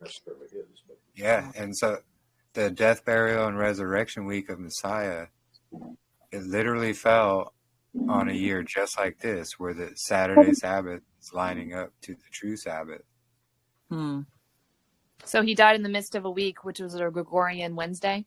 Right. Yeah, exactly. Okay. And on y'all's Which calendar. happened to overlap multiple calendars in the same year. Crazy. Wow. Wow. Except for Just like this Passover year. was one day later. Except, right, which if they fought, following the moon, that would fluctuate Yeah. just a little bit.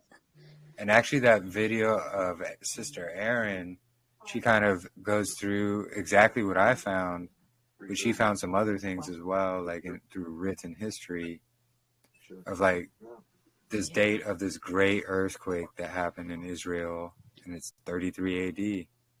And it's March 3rd, 33 AD. Or April 3rd, sorry. April 3rd, yeah. Yeah, and guess what? Guess what April 3rd is? Right here.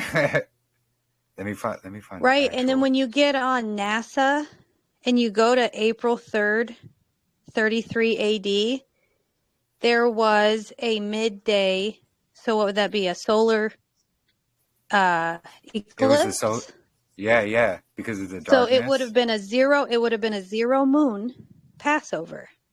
So that debunks everybody who says we have to have a full moon on Passover. Exactly. An eclipse showed up this year. Yeah. Yes, and the eclipse showed up this year during unleavened bread. Yeah. Was it April 3rd? But see, this is where I'm thinking, well, no, it was April 8th. Oh, yeah, that's right. Yeah. So, yeah, still an unleavened But bread. it was though. a Monday, and unleavened bread ended on a Tuesday.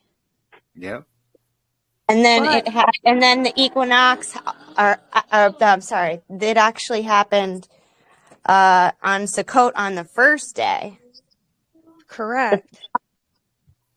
Which the more I'm digging into it and the more confirmations I keep getting, I truly believe we just came out of a Jubilee. Because we had all the confirmations in the sky this year. We've all been the calendars lined up. We've been set free. We've been under Babylon's authority, and we were just set free. That's true. We were just set free. Praise Yah. Oh. Because out of all the time of the year to have this arise, when the sun is returning back to its home, we're returning back to our home. We're going back. And Passover, we have Sukkot, and then we turn around and our focus is the Passover. And it's the son is doing this prodigal son moment where it's returning back to the Father, seeking forgiveness, and the lamb is slain again, and we feast again. And this time, we'll not only be on the true calendar. I mean, we'll be hitting it all. You're separating not wheat from tares. You're separating the chaff from the wheat berries. Yep. Yeah. Praise Yah. And by the way, while you were gone, I did tell them about how we believe that the millennial reign happened. And I'm going to be I'm so glad I recorded your conversation so you don't have to go through all that again. But I'm going to be sending them because they all see it now. Yeah. Katrina, it's mind blowing. You know, Katrina and Adrienne, that's another big reason why I believe the millennial reign has already passed and that we're close to the end of the final cataclysm, which brings us into the new heaven and the new earth, the everlasting kingdom. All these things that have been revealed and all the prophecies weren't pertaining to the millennial kingdom. And for so long, all of us conflated those two kingdoms, thinking they were one, and that's why it caused confusion. The millennial kingdom was not the end. It was just for a finite time, a time of testing and trials where the saints were ruling with Yahusha, but the world still rejected Yahusha. Right. That's why they picked up and left. That's right. And to me, that's the only confirmation, like in my soul, as to why they still have sacrifices in the millennial kingdom, but we don't have sacrifices now, because it has shifted completely to spiritual. It's not coming back. Yeah. You know, like it's been, I that agree. part has been fulfilled. Like when we look at our feasts, we're truly doing memorial services, because the only one that's not been completed is that 8th day. And that day is out of time. It's out of existence. It's not here. Like we'll be in eternity, the 8th day. Yeah. We'll be back in the garden. We will be out of time, but for eternally. And Perfect. thankfully, he loves us so much. He's like, okay, I'm going to keep that tree right there so you know it buds 12 times. Yep. Wow. So amazing. It really is. It gives me goosebumps and chills every time we talk about it. Yeah. This is why I'm so excited. You know, Katrina, when we first months ago talked about the millennial kingdom possibly being passed, it was so hard to fathom. And you were, you know, well, a lot of people have the same feeling, like, wow, I feel gypped. How could it be? How could it be passed? We shouldn't see it that way. I don't think you see it that way anymore. But to me, it's more exciting than ever. If that's already passed, that means we're so much closer to the final everlasting kingdom. How much more exciting could it be that we're in that generation? See, and that as a kid, I thought there was a pre-trib rapture. You know, that's the type of church I was raised in. And I was just like, oh man, I know we're the generation. I feel it. I always had dreams of the end days and stuff like that. And then waking up on this side, realizing we are the few that wake up in the time of the thickest deception of history. We wake up and we're not the generation. We're the last generation of people handpicked for this time. Like that. I mean, that blows the my deception mind. is so thick to think that we were so special to be born in this time. I just can't contain my excitement. I'm just like, every day I wake up and I'm so excited with anticipation. I mean, the world could be blowing up and falling apart on all sides, and I'm still excited. I mean, yes, it very sounds weird. Praise Yah. But when you come to that realization that we are the last generation, I am so excited and so grateful and wondering, how did we ever qualify for that? You know, I don't know if the extra context and extra writings are true, but there is a theory out there that once upon a time we existed in Yah, inside of him, and that we begged to be let out, and we begged to be tested because we loved him so much we wanted to prove to him. Oh, wow. And so if there's any truth in that, I can just see him setting out all these people, knowing that not all of them are going to come back to him, and then saving this special remnant of people that he just knew, I'm going to test you, and I'm going to test you, and you're going to hold true. And I'm going to wake you up.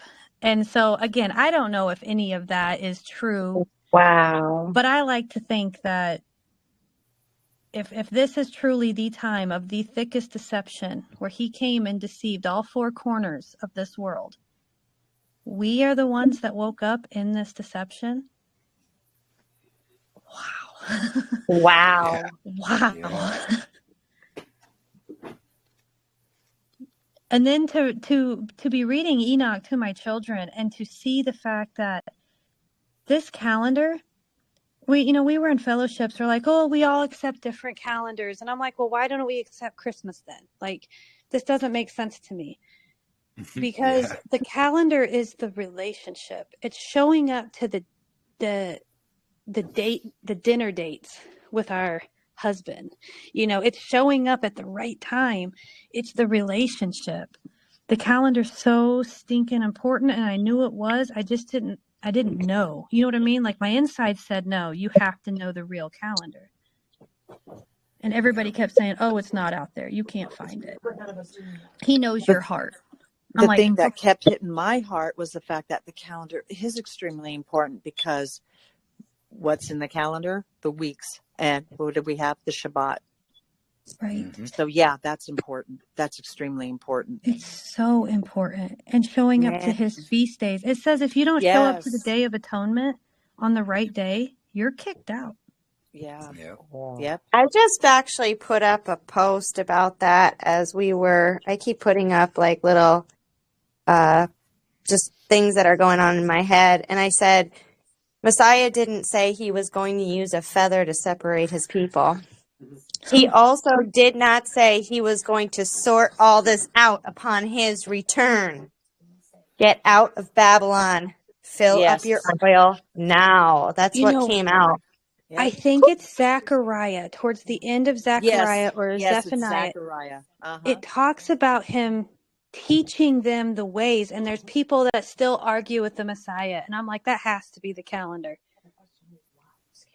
That has to be the people arguing with him, saying, no, we follow the moon. No, we do this. I joined in some.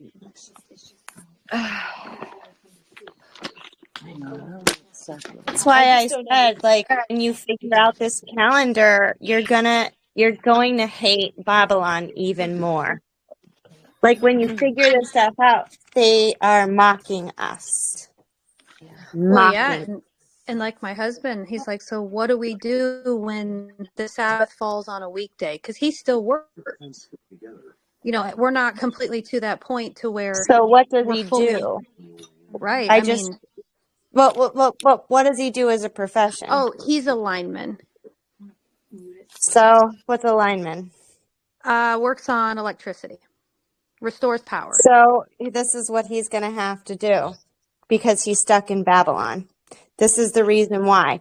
So I explained that when you were gone. So when we find this calendar and we're going to have to leave all the Babylonian jobs, electricity is from Babylon.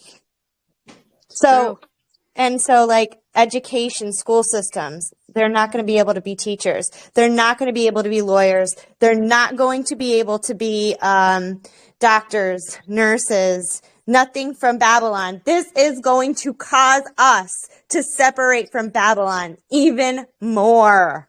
Praise Yah. Praise Yah. And you know what's really funny? Before coming to this understanding, I felt in my spirit that we had until 2026 to get out of the system. Well, 2026 would put the Sabbath on a Tuesday. I mean, that's smack dab in the week. Right now he has Mondays off. He could always be on a crew that has a Monday off. But it's when we start getting in that Tuesday, Wednesday, Thursday that he would have to make the choice, How is it on a Tuesday? It seems like if 25 is on a Sunday, then 2026 will be on a Monday. Oh, I meant that the following year. Sorry. I meant that we had through the 2026. I'm sorry. You're right. Yeah. Yeah, I didn't word that right. I apologize. Yeah. But yeah, well, and he's been pulling us out. Trying to get all this right. Oh, I know. The reason I sat quietly, I just don't want to be a stumbling block. Everyone seemed to fully catch what Jeremy and Katrina were throwing out there, and I didn't want to chime in and say, "Oh, well, I understand it like this," and cause someone to stumble. Yeah. Because they all understand it the way I understand it. I just call the equilux a divider day. Katrina said that one day, and it stuck. It divides the end of the year from the creation week, and I can't unsee it. Yeah, that's exactly what it is. It's the divider day. And then that Job's birthday, that's the only way I can, know the every 4 years that added day, that's Job's birthday. Yeah, I think that's a good way to put them, like the divider day and then Job's birthday. I agree. Well, for me, it works. It works for my kids. We have the chart on the wall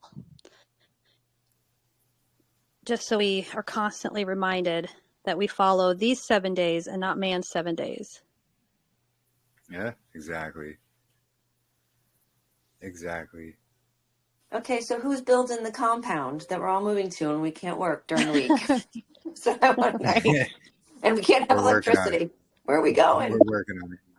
Working on it. Okay, good. I'll buy That's the land. thing. So if we're post-millennial reign, like, how is this going to be looking? If we're in the days of Noah, the fire comes, when do you think this is all going to be starting to take place? I mean, Well, the same things are. Go ahead. Sorry. I was just going to say the same things are playing out either way.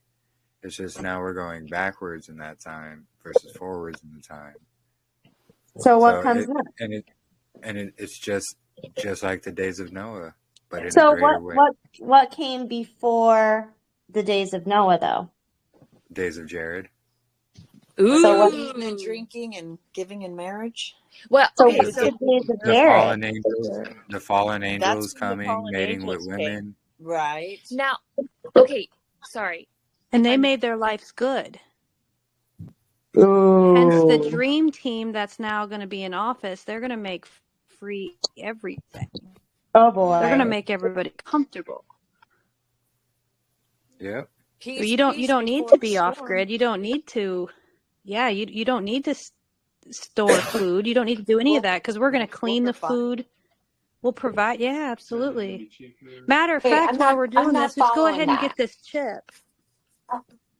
Who's trying to? So Me, it's Lisa. I missed that last piece that I think Adrian was just talking about, like, the dream team. They're going to give us everything, so we don't have to worry about it. We're going to be cleaning the food. I got a little lost there. let me put it this way. So when Israel came out of Egypt, so on that day, what happened? Egypt gave Israel all their gold, their silver, their cattle, their flocks. They gave them all that. And they sent them on the way. The exact same thing's going to happen. We're going to get all this stuff's going to be left for us to take, to be able to survive while all this other stuff plays out. And then, Lisa, where is the righteous wealth stored up? I'm sorry, say that again. Where is the righteous people? Who stores up their wealth for the righteous? Who is it through? Through Yah, no? That's what I would think. Through the wicked. Oh, what? Okay, wait. Yeah, I'm not on the same page here. Okay, let me get on the same page. Where is all this? Oh, you mean like now, today's times, where's all the wealth? Okay, yes, I get it. In the wicked, right? Yes. Gotcha. Right. Okay. So yeah, because he comes and he provides you with everything that you could desire. He's going to, you know what I mean? And that's what they're trying to do. So, and this is also part, like, these people are probably Nephilim themselves, right? They're deceiving us. And they probably killed off Kennedy if he was even real in the beginning, or maybe he's just part of the whole scheme of things. We can't say that he's going to change everything. He's going to fix everything because it's still part of Babylon. So he's coming in and he's going to make everything clean again, right? Right. But that's going to be the biggest deception of all. Yeah. It's never going to work. So are we supposed to, like, take it? Like Israel took it from Egypt and they went? Oh, yeah. Stock up on it. This is your window. Okay. I just wasn't sure if that was then, like, partaking in the evil that... So not to talk politics, but before the election, I was seeking the Father, and this is what I felt in my spirit. If Kamala got in, buckle up. Your time to store up has passed. Okay. If Trump gets in, plunder. Well, you know what? That's what Paul's starting to get into, some kind of crypto. And this is kind of interesting because I think that's what Peter Martinez is actually getting. They're all getting into this crypto stuff. And it's going to create a lot of wealth, I think, It for is, people. but they're going to have to switch it over to like silver and gold. You're right. Wow. You know, because everything's going to go digital. Even our dollars, it's all going to be digital. We bank, it's all digital. Well, Yeah. isn't the crypto digital? And then why would you do silver and gold? Sorry, I'm just trying to follow. So, I mean, I don't silver and know. gold's always going to hold their value, and they're Right? always going to be a bartering chip, always. Mm. So say the world gets to the point that if you do not have digital money, you can't shop. You would be able to barter and trade with other people if you had silver or gold, because they could turn that back into crypto. They could turn that Yeah. back into digital money because it'll Oh, always hold a value. okay. So should we have digital money? I mean, should we have crypto, you think? Or is that part of the system we shouldn't have it? Well, Trump is pushing a new money, Yeah. and Is he calling it the golden era? yeah, he calls it the golden era, and he's got gold coins with him on it, but he also has a new money. It's like a cell phone. Well, doesn't that make sense? Because I thought I read somewhere that China and Russia were saying that they were going to refuse to take the U.S. dollar Right. for And whatever. so Yeah. And so, any time in history that the whole world comes together on anything, it's right before a big, huge catastrophe. yeah. So basically, here's what they're trying to play out. So they're making this digital currency, like cryptocurrency, what have you. Mm-hmm. So think of that as an algorithm. Mm-hmm. That's only going to be something that works if you have access to electronics and the internet and so forth. Mm-hmm. So it's something that really doesn't exist, but it does exist. Right. No, I got So, ya. versus silver and gold, that's actually a physical thing you can have and stock up on and carry. Okay. So Right. what And she's Yah trying to says all explain the is, silver and gold is his. yeah. Mm-hmm. So if we're stocking up on the silver and the gold, the precious metals, we can then in turn trade that to say somebody who has digital currency in the future in the system, Gotcha. and we can get the goods we need out of it without having to be part of that beast system, you know? It's Which I because believe. I have some crypto right now. I bought it, I don't know, during COVID, right? Everybody was going crypto crazy during COVID. Right. And We had nothing else to do. Yeah. I didn't know any about any of this then. I mean, I was like going to the Christian church on Sunday, so it's all new to me. But I did feel like, I don't know, it doesn't feel right, the crypto, for some reason. But so I don't know. I mean, you can use it. I put off all my like Quentin got a lot of money from his father, and instead of putting it in like investments and stuff like that, I just bought gold and silver with it. Mm-hmm. And since I bought it, it's like doubled its value. So I just doubled. Sell the crypto and buy gold and silver. Well, yeah. I mean, it's only going to go up in value. Yes. The more the American dollar goes down, the higher the precious metals are going to go. Mm-hmm. Right now, they're being compressed or suppressed. Mm-hmm. They'll go up and then they'll kind of just bounce or stay right there. But when you think about what's coming, they want you.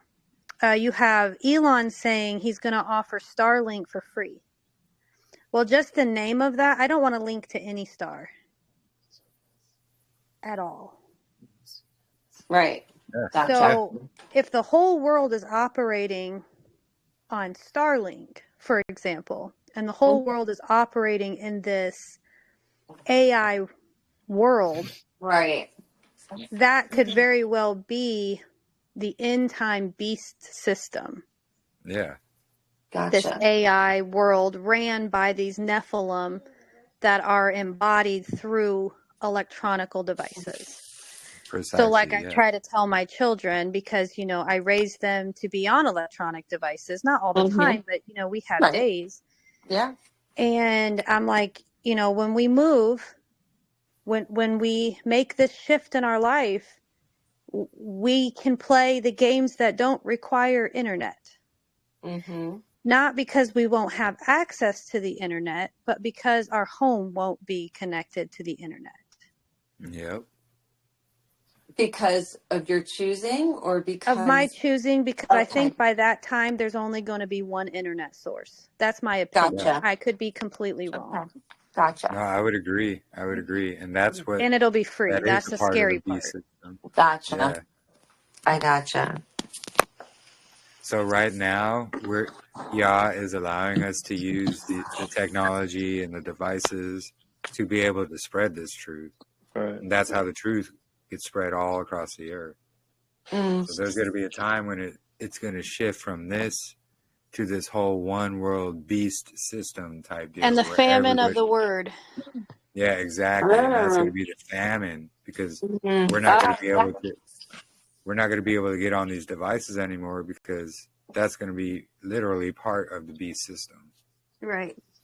And we'll know I mean, that that's how because it's free. that's how, yeah, because it's free. Everything's going to be free. I mean, they're putting, that Well, one Kennedy guy in to clean up the food, which, oh gosh, you know, that's a dream, right? Get our foods with all this chemical stuff removed.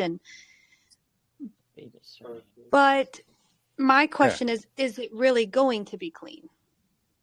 Yeah, exactly. I mean, I'm still going to have to rely on what I grow and not on man's telling me this is clean, this is good. I did not spray this with anything. I did not inject Nephilim DNA into your tomatoes. And that's the whole thing right now, is everything's going to start off as, oh, it's free. Oh, you don't have to do anything. Don't worry about it. But then this free ends up turning into a social credit score, which is tied to everything. Yeah. This is what China's doing, this social credit score. Yeah. And then things are not going to be free. You're going to have a certain social credit score to be able to do these things now. Yes, I read about that. Yes. Yeah. Gotcha. All right. So yeah, it's not going to cost money. It's going to cost you your social B system credit score. Right, which in turn is going to end up costing you your soul. I was just going to say, yeah. Yeah, All right. exactly. Well, I gotta get a couple gardening books. I got many. That's what we've been buying books. We've been buying a lot of books lately. I feel like. Keep eating. Oh, gosh. Store up on the nuts. Yeah, seeds and all of that. Yeah. So I have a question. Okay, I got pee. So in Jubilees, close to the very last chapter, it gives us the number of Jubilees between Adam and Moses on Mount Sinai. Yes. Is that the last known true record of the Jubilees? I have like the found, counting? I have found if you really dig between the Masoretic and the Septuagint, you can find the missing Jubilees between Moses and the Messiah. I currently believe the Messiah's year of where he preached his year to free the captives was a Shemitah year in the 110th Jubilee. 110th Jubilee. Interesting. Which would put him coming for the captives at day 5.5, lining up with the Gospel of Thomas, Bartholomew, Nicodemus, the book of Melchizedek, and even Adam and Eve, even though that one's questionary on whether it's legit or not. Okay. Because I was thinking, like, after the First Temple period, that's when all of, the tribes got dispersed again, and essentially went to different nations and, learned their calendar, so they wouldn't have been keeping the Jubilees like they should have, which then would have Correct. made them confused on their Sabbaths and feasts and years and Jubilees. Absolutely. I do believe with the Ruach, Yah will give you the eyes to see where the truth is. Because I do believe all of it is preserved in the 66. You just have to Right. have the eyes to see it. Right. Yeah. I was just trying to think of, like, with this new revelation of the calendar, if we could possibly even try to somehow come up with what Jubilee we are currently in now. Yeah, I'm sure we can, because it's basically like a missing puzzle piece to everything. Because once we get the calendar, if my calculations and my understanding could be off. I was originally, if this was a Jubilee, I was off by 2 years, just on where I kind of thought we were. But if Messiah came at the 110, and we're about 2,000 years later, putting us at about year 7,500-ish. The circumcision comes in the morning, and we are at the end of the day. So I don't know how many Jubilees are roughly in 2,000 years. You could add that to the 110 and then kind of search from there. It's 24, if that makes sense. Yeah. But it's in the scriptures. Second Baruch and Second Esdras is dripping with millennial kingdom verbiage and timeline. Okay. Yeah, I only read Second Esdras once, and I didn't understand most of it. But okay. There's actually 4 books of Ezra's, and right. And then there's also a lot of books of Baruch, and basically there's all these hidden books that contain like the very details on this information. They just like to discredit them and say, oh, well, that's not part of the canon. Scripture. What's beautiful is both Ezra and Baruch were of the Zadok lineage, and they were scribes to the high priest of that time. Yeah, exactly. So like Ezra, I always get them mixed up because they were around the same time. One of them was the scribe for Jeremiah. Baruch, yeah. And he got an extended vision of Daniel. Right.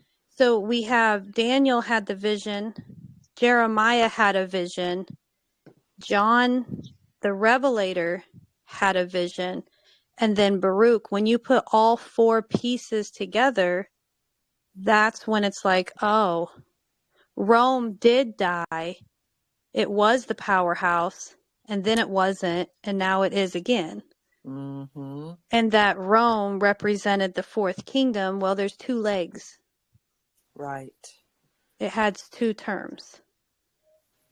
Because it talks about the eagle dying, and then it resurrects. The eagle resurrects.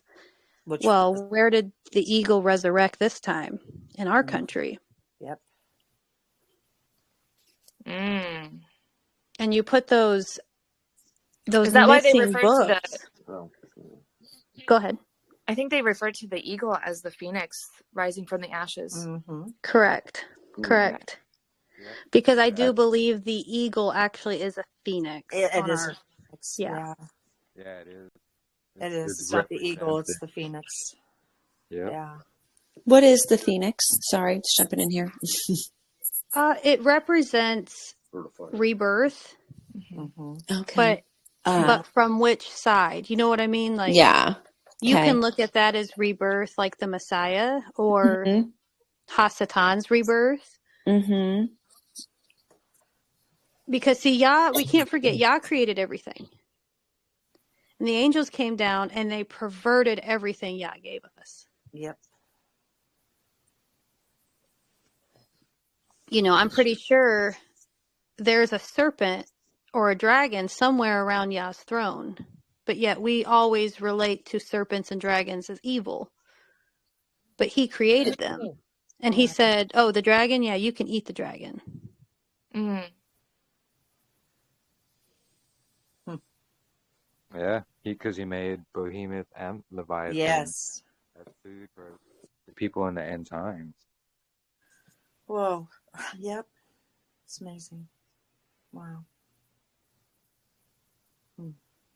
I'll try to post if I can in that group, but definitely dig into 2nd Ezra's and 2nd Baruch.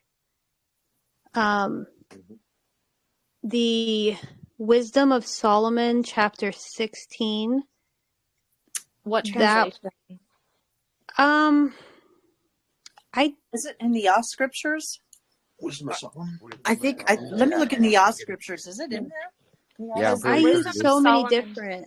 I have the Wisdom of Solomon in the Sefer. I don't trust the Sefer. Tend to be a little cautious about the Sefer. It is in Yah's scriptures, I believe. Okay, I'm gonna check. I have Yah's scriptures. I'd have to double check, but I think it is in there. I'm not sure. Otherwise, a lot of them anymore, you can just Google it and it'll give you like a PDF. Okay. To read. I mean, it may not be in the best translation, but with the Spirit, look, he led me to stop keeping Christmas with my King James version. Okay. Yeah. You know what I mean? Like with his Spirit, he'll lead you to the right things. Right. And this group proves that you deny yourself and your understanding just by the fact of keeping Sabbath on a different day is super scary, but with him we can do it, right? Hallelujah. Praise Yah. Mm-hmm. It's just leaving that mindset.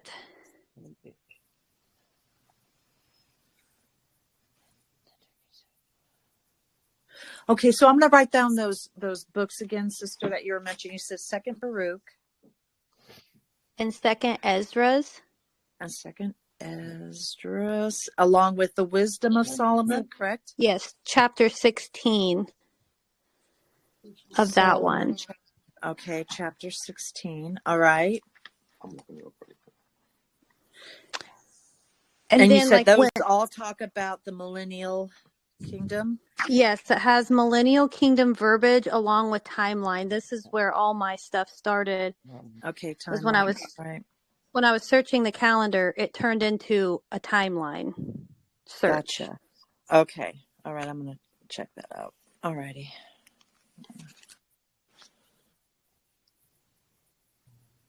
Yeah, you can find a whole lot online. They just they'll put it at the bottom of the search, or they'll hide it somewhere in there around all these.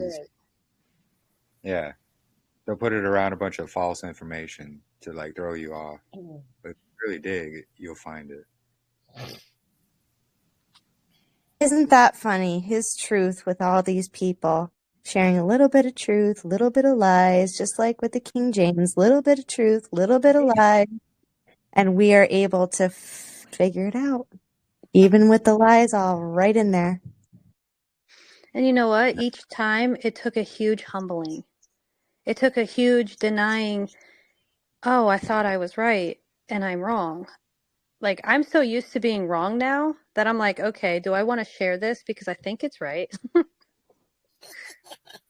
Well, I guess those who love the truth have to be willing to be wrong. Yeah, Right. never say never. Right. 100%. 100%. And this is how it leads to finding another truth, or that truth more in depth. Yeah. Right. Okay. And see, and we're still studying. All I got to do, I mean, all he has to do is show us where he says, when I send my son, there'll be a 2,000-year gap before he returns. And everything points to this generation that sees these things, this generation. Well, that generation from when the Messiah was crucified, they're in the ground. They don't get to Right. see the things that he kept saying that they're going to see if we're not beyond that point.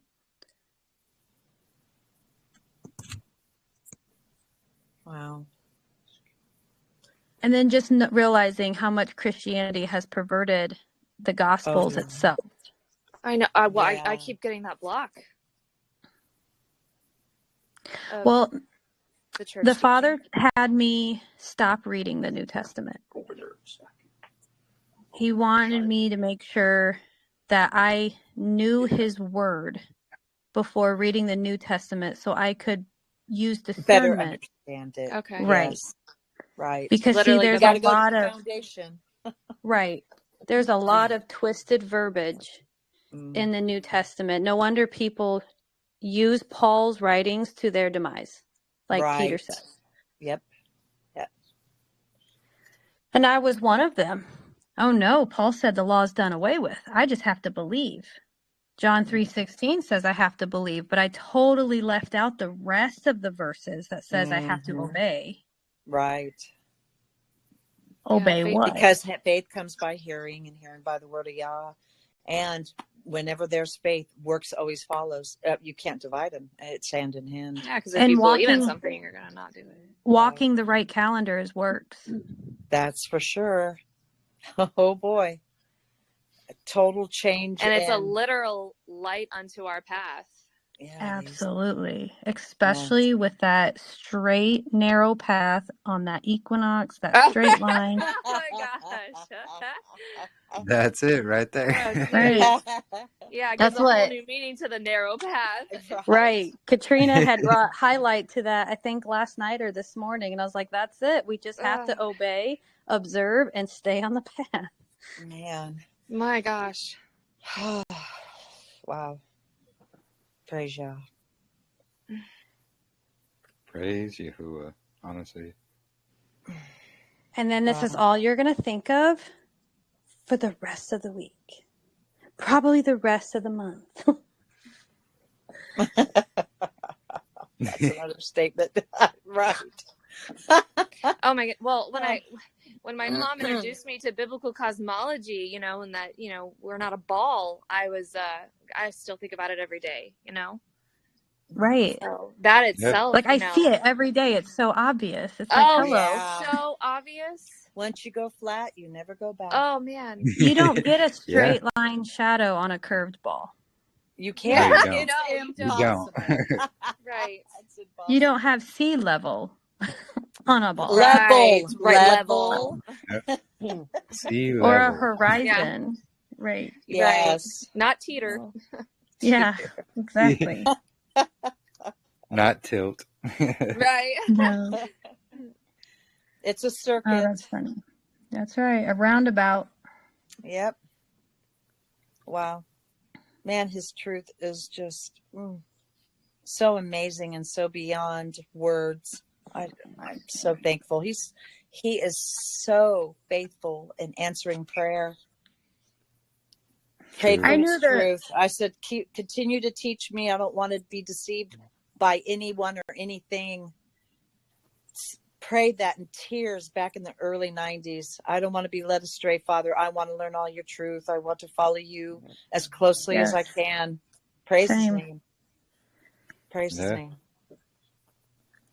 I knew the second Katrina started popping up on my feed. This girl right here, she's rounding up the remnant. I didn't realize the severity at that time. Yeah. I didn't know. I'm just as shocked at all this as anybody, but when I first started to come out with the vaccines, and I think he said, "Oh, there's my girl." Yep. You know what? Interesting you mentioned that, Katrina, because that was the first thing Yah used back in the early 90s when Miranda here and Desiree were little, under 2 years old. That he started, and this was even before I started going to church, that finding out about the vaccines, that's when he started waking me up. Praise his name. And I thought, okay, something's wrong here. They're trying to kill us. What the heck is going on? Yeah. That's the first thing that he woke me up with was immunizations. And then COVID woke me up. Yeah. It's Oh, amazing because yeah. a lot of people were woken up because of this. I call it the scamdemic. Oh, yeah. Yes. Oh, that's Oh, what yeah. that's I, what woke me I up. was woken up before it. So I saw all the signs coming, and then when it hit, this is why I refused to wear masks. This is why I refused to do anything they said, because I saw it coming already, and many others did. Yeah. We thought it was going to be like the start of the Great Tribulation and all that. We were wrong, but it was really them testing the populace to Yep. see how much backlash they're going to get if they try to do this. Or to see how much their indoctrination has worked. Yeah, exactly. Yeah, Yeah. both. Yeah. Yeah, for sure. But Miranda came to me when it first happened, or when it was happening. She asked me, Mom, is this the mark of the beast? I said, oh man. So it was just one moment, one day at a time, and going through stuff. And I praise his name that Yah allowed this to happen, to start waking people up and start questioning their surroundings and where we live and who is really pulling the strings, and just the whole bit that everything is a lie. Every avenue of society is a lie, and it's Hasatan's kingdom. Every single avenue of this life we live in here is Hasatan's kingdom. Everything's a lie and a deception to lead us away from Yah. It really is. Because how can Satan offer Messiah everything he was showing him if he didn't have control over it? So that just goes to show he has control over everything for this moment, because Yahuwah is allowing it. Right. That's and the it's key. to test He's allowing all of it. us.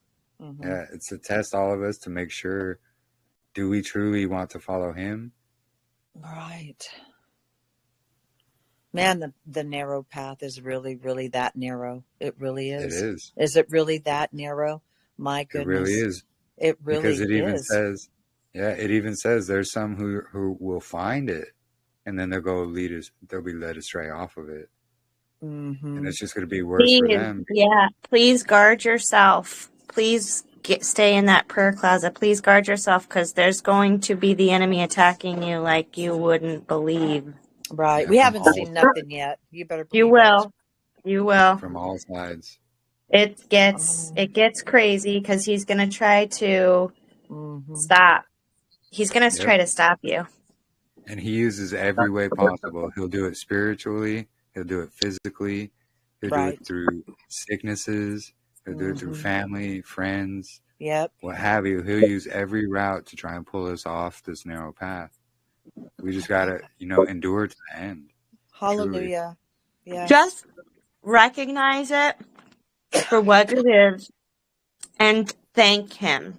So if you're going to go through a trial, I'm going to go through this trial. Thank you for putting me through this trial. Thank you, Yah, for putting and Father, show me what you're trying to teach me through this trial, through this tool.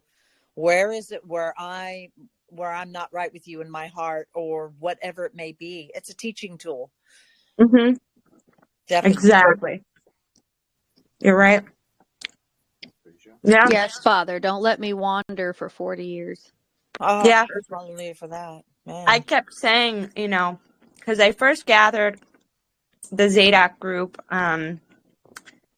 with like Gina Sparks, Victor Nunes, Wayne Borges, Robert Villa, and I thought this was going to be such a great group where we could actually sit down and discuss Zadok. They were all big-time Zadok people, Rod Raines, and I felt so amazing about that, like gathering that group, and it was just a stepping stool. I think, that gets us here. So put me in and out of so many groups, like so many Zooms.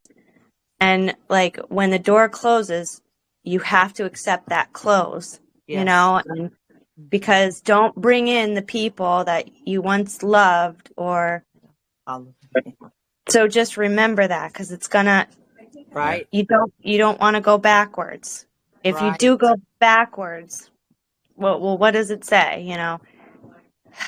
Remember Dog Lot's going wife. vomit. Yeah. Yeah. Doggone Remember vomit. Lot's wife. Don't look back. Keep Well, going forward. Keep pressing forward. or the fact that if you do go forward and then end up turning your back, what's going to happen? You know, you could be plagued by demons. Oh, they once went through the way and now they're going back. Oh, you know, we'd be at their mercy. We don't want that.